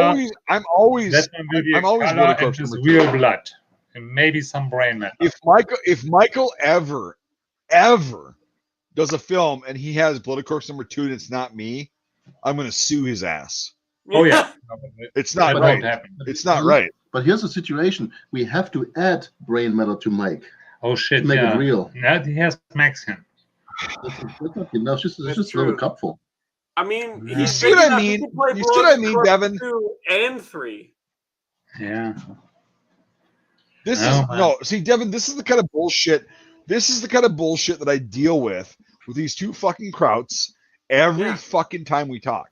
They just gang up I on don't me. Like see where the I'm bullshit comes from. I mean, that seemed like a pretty logical response to me. You're a foreign fuck too. That's why. You're teaming up with come on them. now. You're teaming up with them. Devin, it's very simple. You tell him the truth, he starts to cry. That's exactly I know, what right? you're experiencing right now. I I'm mean, sensing that. yeah. I mean, and now you can see when you look right now, right now. Look, can you see how Maxine is rotating? Maxine, the little one, last brain matter cell he has, which is alive. He's just rotating there. Look at his I don't know. face. I see him like crying really hard on the inside, but trying his best to hide it. Don't drown yourself inside of you. I'm basically like rolling over and biting the fucking pillow at this point. Like it's going in dry. It's going in dry. I know it's going in dry, but like, hey, what can I do? It happens every fucking night, you know. Yeah, so sorry for you, Mike. But it's okay. Yeah, you know, everybody has his little talisman, his little mascot along, and Right. yeah, so we will treat you right. You will get what you need, and every night you will cry yourself to sleep, and that's fine. That's okay. Yeah. Yeah. Hey, I mean, at least what you're would a not life be changing without your crying radiator. yourself? I mean, Well, I mean, we but like, asked what already would a night be permission. without We crying asked yourself? already for permission to have his fiancée along, so that she can hold his hand and pat, yeah, and Jesus oh, Christ. you poor Mike, yeah, yeah. My finance. Your Let's try that again. girlfriend, your girlfriend you are going to marry, yeah. So you asked I mean, already. your You finances just can't say probably that word. help. You can't say that word. Yeah. You just You know what I would like? I would like to have an 8mm Sophie chasing with a pitchfork. That would be fun. That Or a would be machine gun. interesting. You know? She does that Look, every fucking day. That's safe, I So- feel. Jörg but- is playing with this around me, yeah, all over the places, but he's That's not good. But since Sophie is doing it with you, so it's natural. So we don't have to act. It's Right. natural. Yeah. Remember how we do all authentic things in that movie, you know? So we don't have to teach you to act it. It's like natural, actually. So you have already the muscles build up. yeah. You don't have to act, Well, Mike. You just have to be if yourself. Mm-hmm. If don't have fat to or act. muscles, I'm loaded. Yeah. Yeah. Yeah. Fair. Yeah. Fair. I mean, we're good. We're good. Jesus Christ. Can you see Devin? He's speechless. Isn't that cool? Yeah, Max. feel like- No, this is again. He just being doesn't on top, get it. you know? Baron. No. Yeah. Baron, again, I'm biting the pillow. I'm biting the pillow because I know it's going in dry. You know, I'm just like, okay, here we go again. I'm just gonna bite the pillow, and that's it. Like that with just you, take it. Just the take it crowd. all the way to the base. Like, come on. right? Yeah, right. It's like the Krauts are just relentless to me, and it's Yeah, like it's no every fun if you fucking. don't struggle a little bit, though. Like, come on. Well, that's why I try not to struggle. I just let them say their Oh. shit. One thing, Devin, I must say, we have in the movie pretty much at the end a scene that gets very physical, and a little bit a taste we had in the trailer, but it was just a tiny bit of it. And I'm glad that Mike will not be in that role. I would be afraid, all this aggression. Oh, did he have like a boner the whole time or something? Yeah, all this aggression built up and built up and built up, and and then he gets a hold of me, and I actually have to be helpless in that situation. I would be afraid. Oh God. That's so fucked up. I mean, That's fun. One thing I really must say in the trailer, when we did this last part in the cave, we did the scene 3 times, and after that 3 times, I actually was hurt. So I was really my back was hurting, and in this cave and all. Yeah. But and I must say, it was great. So Mike actually got into it. He forced himself to get his switch drop, and it just came from there on. It was really absolutely on. Yeah. So there was no. You could actually have thought, and the funny part is, even both cameramans we had at that moment shooting, they both said they forgot that they were shooting a movie. They were watching the scene. Right. They were watching it. That's real. Yep. Yeah. That's pretty And real. but it was cool, yeah, because that's exactly what. Yeah, I ended up. Did I tell you this, Devin? Like, I ended You up bouncing Burns' head off the cave wall. Yeah, like hard. The third time, I was like, pop, and I was like, oh shit, and then I kind of got up and walked away. I'm like, it was too rough that he was just sitting there like doing his thing, and I'm like, okay, we're good. He's still alive. That's good. And He's still alive. and then he gets up and we're talking the next. Well, no, but like the next couple of days, he's like, yeah, my back hurts. And my he was like, it's all good, but like. I'm like, yeah, my back hurts, or he goes that, and I'm like, yeah, it's that was good, but no, it was a really good thing. I mean, Mike's a big boy. Well, that's what's gonna be in the film too. Is the guy that's gonna be doing what I did, Joe, the actor, he's gonna be actually doing that too, and him and Bern are gonna work together because they'll already have met, and it's gonna be that rough and like just. This guy's like dying, and then it's his head bounced against the wall, like, oh Jesus, like, but it's like real. It's just whatever. But it'll be really fun. So what part of Canada are you from? Me? Yeah, I'm from the Northwest Territories. Oh, way up there. Way up there. Oh, yep. Everyone's always like, "What province is that?" And I go, "It's not a province." What is it? It's a territory. It is not a province, it's a territory. Okay. Territory. You live there not now? enough people to be a province. Yeah. The capital finally got enough people to be considered a city in 1971. Whoa. Despite being founded in like 1830. So where do you live in Minnesota? St. Cloud. St. Cloud. Okay, yeah.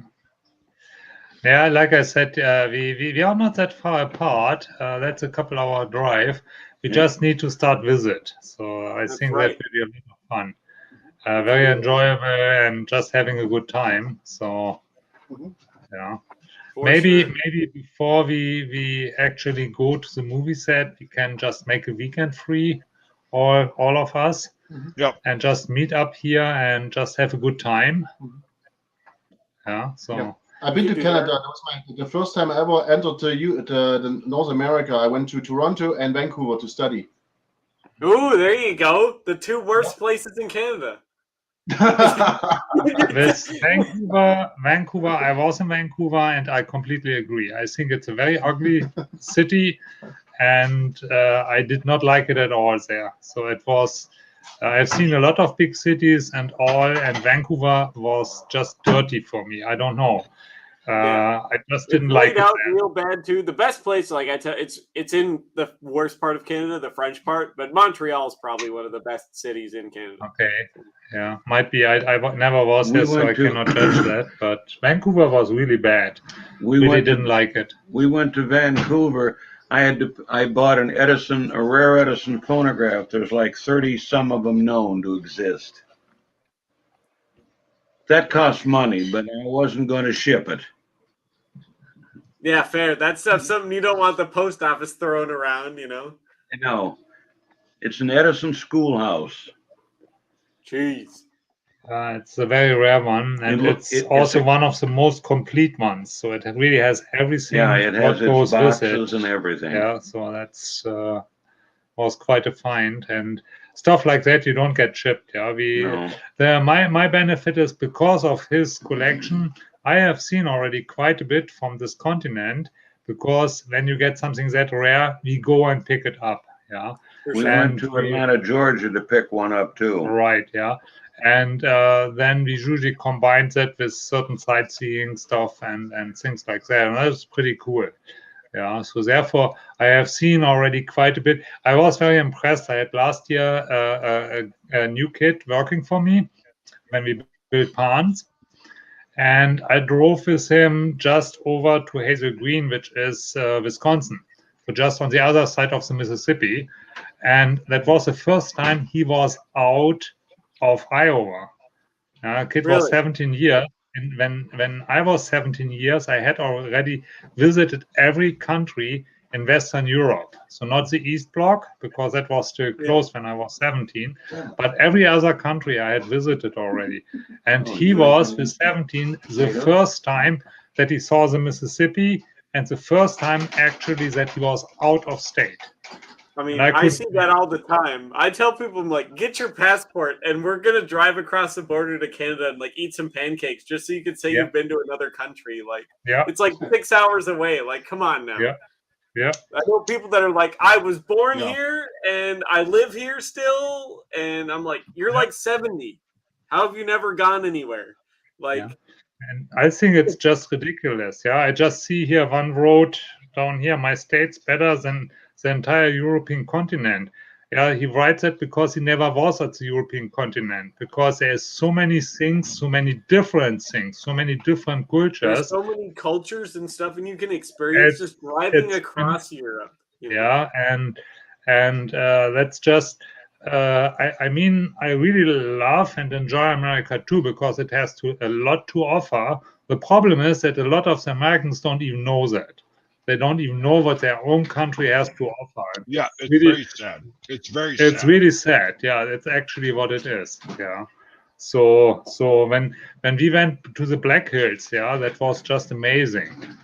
Yeah. And Mount Rushmore. Yeah, it's which ones? The Black Hills, because like they have Black Hills up in. They have Black Hills in like 4 states. Yeah. Okay. I would have to ask for that, but Mount Rushmore, yeah, that's quite South Dakota. Yeah, Mount Rushmore. It is. Yeah. Don't go to Crazy Horse. That's just a tourist trap. That's just a piece of shit there, where they draw your money out of your pockets. Yeah, it's not worth your time. That's simple it is. But Mount Rushmore, every American should have been there. Seeing Old Faithful blowing up. Oh, yeah. It's one thing. I have seen it once. It's enough. But it's my first one I ever saw, and that's cool. And I have the full blowing up from him on camera. I actually had it set right, and I got the full from the beginning to the end on camera, and things like that. So America has so much to offer, and it's really amazing to me how small the own. Yeah, how nobody does anything or leaves or goes anywhere. Yeah. But that has to do with the fact that the people don't really get vacations here, or if they are very short. That's in Europe different. Yeah, in Europe, basically, that everyone's poor as crap and their money management's real bad. And so I know when I was a small tyke, my parents went with me for 3 weeks on vacation. Yeah, we went 2 weeks to Italy or Spain, somewhere on a coast, on an ocean. And then on our way back, we stopped somewhere in the mountains and stayed for a couple of days in the mountains and just saw. and it's just awesome. Yeah, and here Sure. people a weekend. And of course, there is some distances. Yeah, I mean, when we drove to Italy, that was 1.5 day drive. So it's not that you just jump over there with a car. Yeah, you drive Right, quite a right. time. Yeah. But if you have only weekend time, then you don't make a 1.5 day trip. I understand that. Yeah. For sure. So, But I mean, there's something to see. Like every state has something cool to see, and like I'm a big fan of like the national parks and stuff like that. And the least Yeah. visited national park in the United States is actually in Minnesota. And it's like the Okay. least visited by like a lot. It has almost none, basically. I think it's like 500 to 1,000 people visit a year. I mean, Oh. and then you look at like Yellowstone, where it's like literal millions. Millions, yeah. And nobody knows about it. And I love going there. It's a fantastic place to go see, and it's not ruined by tourists. Because no offense to like Americans, but like when I went to like France, Americans ruin stuff. I'm sorry, but like they do. You probably know what I mean. They're not as spatially aware as other people. So like you're trying to take a picture or like look at something, and they're just like walking through. Yeah. Yeah, all the time, and it's always Americans like ruining stuff, and it's like I had that at Old Faithful, and on the camera while I was taking the movie, that also has sound. You hear a really nasty comment from me to that guy who walked in front of the camera while Old Faithful was spitting. Yep. Yeah, I made a really nasty remark for that. Yeah, they just don't. They're just not aware, and it's just their culture. Americans just aren't very spatially or situationally aware as a general population, which is what drives me Unfortunately. fucking nuts because I am drives me insane due to the too. military. It's like if I'm walking somewhere and I'm like somewhere where I see people have their cameras out, I always look and I'm like, yeah, you I'm taking a getting their picture shot. I'm and gonna you go walk wait this way. patiently. Yeah, Or you just go a different way. It's like what does it's the moment. And but when people are like, oh, Americans are just fucking retarded, and I'm like, yeah, well, don't beat up us that hard. And I'm like, and then I see these kind of people, I'm like, oh, I get it. Like I understand it. Like it's really bad. Or retarded. Their culture's just different. Like a lot of Americans, unfortunately, compared to a lot of other cultures, grew up being with more room, and more space between people, and like and yeah, but I don't think that relates. I don't think that relates to being polite. No, you know what I mean? Like and being aware that there's other people. Like, you know what I mean, though. Yeah, I don't know. I don't know if I agree with you on that because and Americans are all about me first. A lot of stuff is like me first and then other people. Sure, that and what I've noticed is a lot of that shit comes from people in like the urban or suburban settings in the US. For sure. Okay, yeah. It just is what it is. Because like myself, I grew up in a rural area, right? You've seen my parents' place, where I live, and it's like I don't want to like intrude on somebody else's. I just have manners in public, as hard as that is to believe. Because I swear a lot. I don't even swear in public. You know that, like you know that, Devin. You've been with me. I don't swear in public at all. Oh, I swear in public all the time because some of those people I know that you do, leave their fucking cart in my way need to get the fuck out of my way. Right, and I always call you on that. I'm like, dude, tone it the fuck, tone it down, and you're always like, what? But no, it's like I grew up a lot different than a lot of people that because I couldn't imagine. I was like, why do people from different countries think Americans are such pieces of shit? It's just a culture and I was thing. Like, it's like, why do people think French people are rude? It's just how their culture is, Right, and well, they are kind of rude though. They are kind of rude. Yeah, it depends on your perspective. So like, that's just normal to French people, though. Like, sure, but anyway, it's Americans. It's a lot of really dumb people that are just unaware. You combine those two, and it's like that's not good. It's a shit story. And that's a lot of. It's like what we call soccer mom America, right? Yep. Soccer mom America is just dumb and unaware, and it's all about me. It's like, no, if I'm at some place and I think like, one big gift you get when you get out of the country, just experience other cultures. and are open-minded. Right, that too. That's Yes. a very important part. You can learn a lot about your own culture, and I still think until I die, I will live by certain parts I grew up with from the German culture, and I will also start to use some of the American ways of life, but I sure will not go all the way American way of life, which I think is very flat. There is a lot of depths missing. Not all the way, not everybody, but with a lot of people, they are very on the surface and they don't go deeper. And That's correct. That is correct. It's That is just correct. an experience I Very have made. superficial. Yeah. So, yeah. No, that observation is it's very true, because it's like, see, all three of us here that are talking right now, we can go in depth. We can have conversations they have depth to them. We can break things down, whatever it may be, whatever the subject may be. And like, especially when I was in college, like my 4-year college, my 2-year was even worse. But like, it's like these people that are going to college to get, even I'm going to become so educated. I'm going to be good. It's like, well, let's have a conversation. They just regurgitated shit they heard, and I'm like, well, I'm not actually getting like what you are as a person or who you are as a person They're in all this garnished conversation. and Like, no meat. right? And I'm like, what do you think? And they'd say something, and it's like, well, no, you're regurgitating a thought or somebody What else this said. person said. What do you think? Right. And I'm like, what do you think about this? And then they get pissed, and it's like, well, it's not good to do that. Like, you have to have your own personality. I will and be able to like go in depth. One And also, sample which is very brutal, and a lot of guys on the screen here will scream when I say that. But what actually is good patriotism? Patriotism is not being pro-Trump, but it is also not being pro-Biden.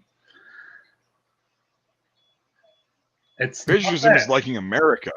The idea of that, yeah, is the basic idea of America, which the forefathers put down, and being proud of. Right, and I'm a patriot. That is patriotism.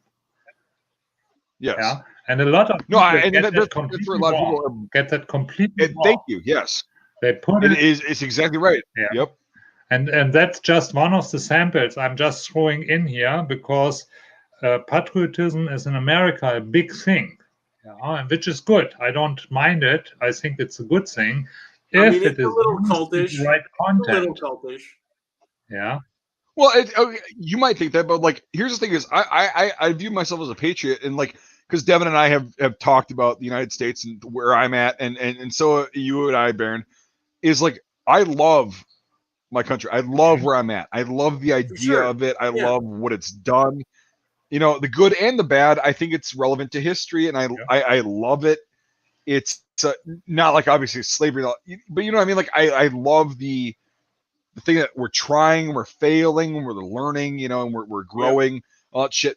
That's what I love about it. And I don't like the current state that's been there for about the past 80 plus years of the fracturing of what could be a great thing.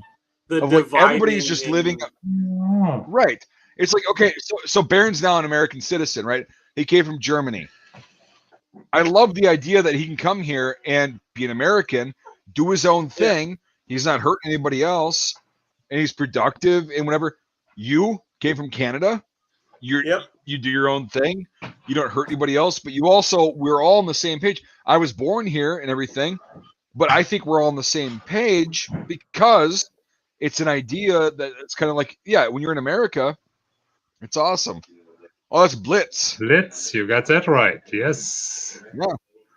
It's Blitz, the lightning bolt down the face. Yep. But you know what I mean? Like, it's like I view America as, or the United States rather, because America is 2 continents. But like, I view the United States as something where everybody can come together from wherever the hell else they were, and we all have kind of one common culture of togetherness. We're all in this together, right?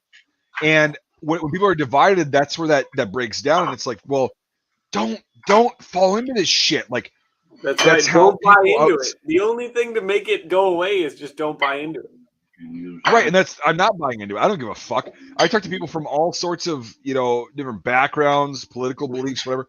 And as long as they give the same respect to me as I give to them, of like not getting hostile. Like Baron and I disagree on a lot of things. We've talked about it, but it's like, okay, whatever.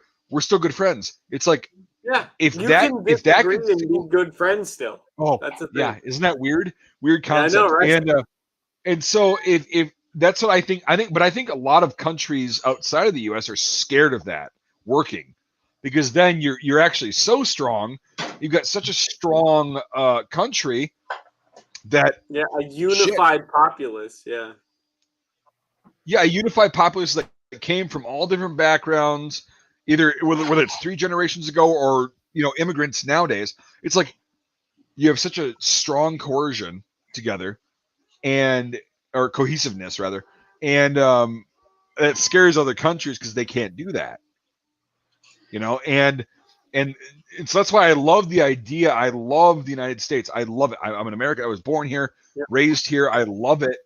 I'm a patriot because I'm willing to defend that ideal of everybody just doing their thing, not hurting each other. I absolutely agree with you. That's where I absolutely agree with you. There's another thing where Americans have a big problem with. They don't recognize their own culture. And the funny part is, America actually has a very rich own culture. They just don't recognize it. And that makes it an identification issue, which then also causes problems with patriotism because they don't even know where they are coming from. That's a big problem, which I recognize quite often. They just blubber something because they hear something, but they don't know. Right. That's a big issue. It's just the divide. It's people are creating a divide, and it's like, well, we're called the United States. Now I take that a step further and go, the United States are fine because it's a united, 50 states right now, and it's fine. But like, I think we're a united people. Yes. And we should have the same concept among the people of like trying to figure out what's best for everyone through discourse, through being free, actually free, and enjoying those freedom to mess up. Messing up isn't a bad thing. Right. No, it's not. I agree with you. I absolutely agree. Like right now, we got a president who shit himself in front of the Pope. Yeah. Which is funny. That's funny. Yeah, I mean, but like, honestly. But we could just try to improve from that. We can laugh at that, and it's fun. And it's like, whatever. He's a human being, and it's like, whatever. Move on. I don't give too much credence to that shit. The hate and whatever. Well, like, if Biden shits his pants, that depends. Huh? I get it. Yeah, I was just.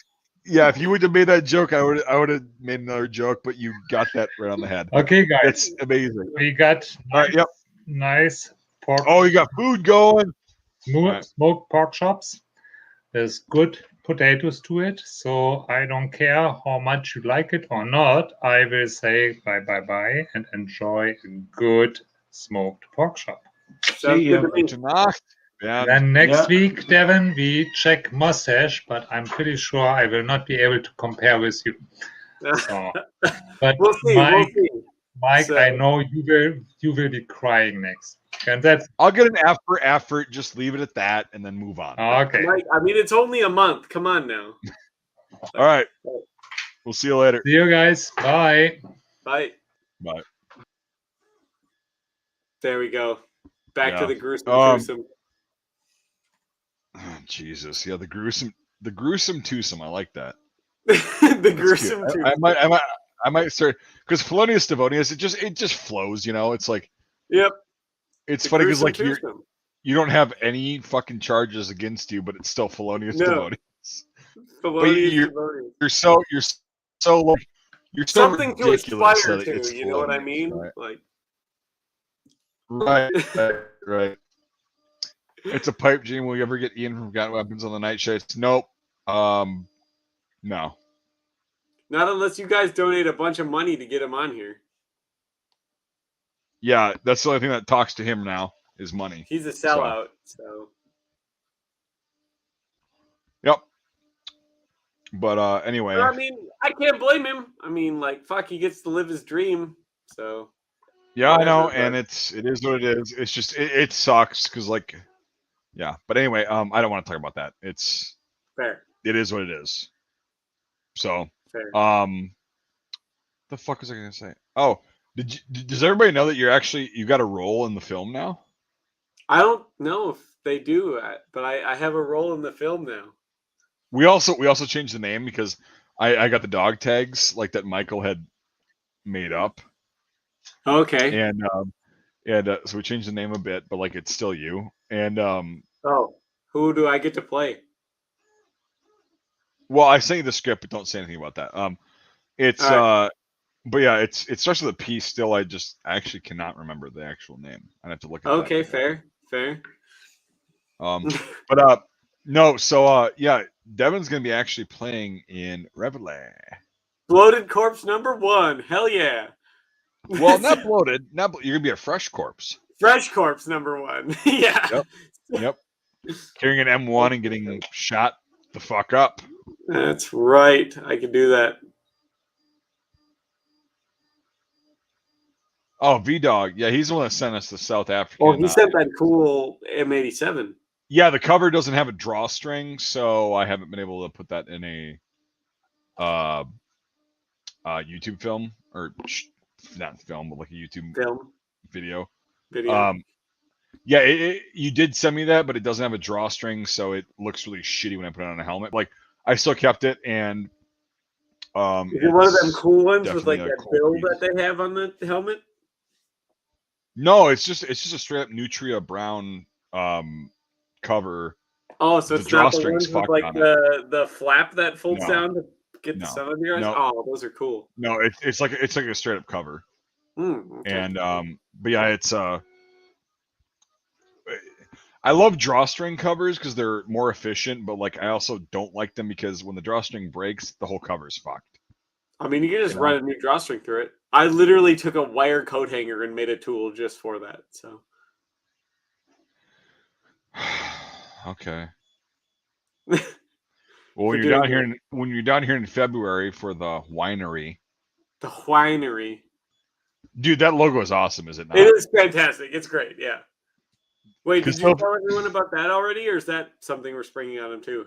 No, we can spring on that on them too. Like the winery, like so that all the whopping 18 people and the people that might be watching this.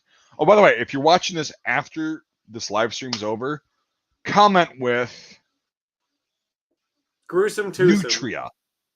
Oh. Yeah, Gruesome Twosome or Nutria, so we know that you watch this afterwards. But anyway, so Devin K and I, and possibly Michael, like, and eventually Michael, but like, for the first one that we're gonna be doing in February, we are going to. It might, but like Michael will probably have some funds freed up to fly out and experience the actual Wisconsin and Minnesota cold, which would be fun. Yeah, welcome to actual winter, bitch. So, yeah. Yep.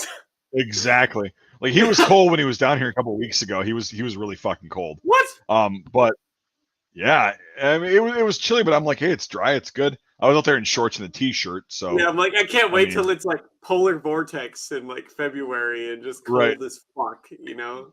But anyway, so Michael might come out here, but we'll just plan for me and you. But Michael might come out. We're going to sit here in my humble abode. It's a shit heap, trust me. And we are going to review war movies. And we're going to do the full length review. What are we doing? Are we still deciding? We don't know. We don't know yet. We don't know. But we're going to review war movies, and it's going to be the full length. So we're going to film us watching it and then pausing it and talking about whatever scene one of us. Because Michael's going to be more into like the how it was shot, kind of the technical stuff. We'll be into it. You'll be into it on the tactics and all this shit. I'll be into it on the uniforms. You know, and you too. And it'll be just like us watching a movie normally, right? Mm-hmm. That's why all my friends used to want to watch war movies with me, because they're like, I just want to hear his bitching. Yep. No, I just want to hear his I'm here bitching. for the commentary. They always put Fury on, and I'm like, Ish. you know, Ish. you Well, know, I and- got one that we might actually like. I actually literally have the disc. I could bring it. well, we also need to do some of the competition for Reveille, which is the Forgotten Battle, which is made last year, released last year. It's a Dutch film, Hmm. and it's trending right now. It's really popular, and it's also horseshit. So do Oh. not watch it. Do not watch it. I watched it. Baron watched it. Don't watch it. Okay. Michael hasn't I'll seen go it yet. with an open mind. Right. Michael has not seen it yet, and I will play ball with you guys. Okay. You know what I mean? Like it, because I only have seen it once, and by that time it'll be several months since I've seen it. But we'll do that, and then we'll and here's the thing too: is it's gonna be a Patreon only thing. Okay. We'll get one review for your Patreon. We'll get 2 for mine, Okay. possibly 1 for the Mike. Reveille Patreon, which will be up. Yep. But it's we'll do that to get people in because people have asked for a long time, many years, a lot of different people. You gotta do video reviews, war movie reviews, and I'm like, yeah, fuck, I don't want to do that the whole copyright shit. Well, this way we don't have to deal with that. Yep. You know, put it on Patreon, unmonetized, and we can just sit there and we'll literally just sit there again like we would just watching movies normally. Yep. And then pause it. Okay, that's fucking retarded. That's stupid. You know, Yeah. this kind of shit, whatever. And here's why, blah, blah. And so fucking whatever. The winery, we're going to be whining. And then, all right, play it again. Ah, Jesus Christ, they doubled down. You know, pause it and then like go on a rant about, and also, to be fair, if they did something right, we'll be like, that was pretty cool. That little detail that they got. But there's not a lot of those. Fair. I mean, yeah. I think it's gonna be cool. I think it's gonna be cool. Yeah, it'll be really fun, and it'll be fun to film it too, because it's like again just how we normally watch shit. We can actually pause it. Oh, by the way, we're gonna be buying a big fucking TV this Black Friday. Oh, really? So yeah, we'll You're have it gonna on the get like wall. one of them like 120-inch Yeah, curved Yeah. LCD Oh, yeah. TVs that are like Oh, $3 yeah. grand. yeah. Well, not $3,000. They'll be like $1,000 on Black Friday, but like, no, we're gonna get one to hang on the wall in the living room. Bam, mount it up real good. There you go. Oh yeah, it's gonna be fucking biblical. But yeah, it'll be really cool. So, and the winery though, I love the logo. Winery and the logo. It was great. Yeah, because it's like got me with the double That's some good chin work. and the helmet Yeah. on. You know, Michael's sitting there with his little fucking hair in his This glasses. is Like, for hair. And I got the little mustache. yeah, you got the like, you're yelling like, no, that's not the way it would be. Oh god, it's so great. fucking good. I love And it. then, yeah, we'll be dropping merch too for that if you guys want to be a I part. gotta get one of them T-shirts or something Well, cool. duh. We're The all gonna winery. be wearing merch when we do I'll it. be for sure. I'll wear that merch all the time. I'll be telling So, everyone about it. Bam. Yeah, The winery. the winery. Too bad. All right. Too bad Michael doesn't drink. God. I know. Yeah, well, it's actually not too bad. It's a good thing that he doesn't. So, Yeah, fair. but he's also really funny. Like when he bitches about shit, he's literally like, "Oh, come on!" Like what? You Yeah. know, like literally whining, and it's like fucking great. Because I'm just aggressive. I'm like, "Fuck no, That's no, bullshit. no." Yeah, that's bullshit. Yep. And Michael's So- like, "Oh god, that's so no." And then he goes on a rant, and then he'll start getting louder. You know, like he'll Yeah. start yelling, and it's so fucking great. I It's love his rants. progressively worse and worse and more built up. Yeah. So, all right. Well, what do you think? We did 2 hours and 13 minutes. I think it's bedtime. Yeah, definitely bedtime. All right. Well, everybody, thanks for watching. And again, if you're watching this tomorrow or whenever, what is it? The gruesome twosome. Gruesome twosome. All right. Bye bye.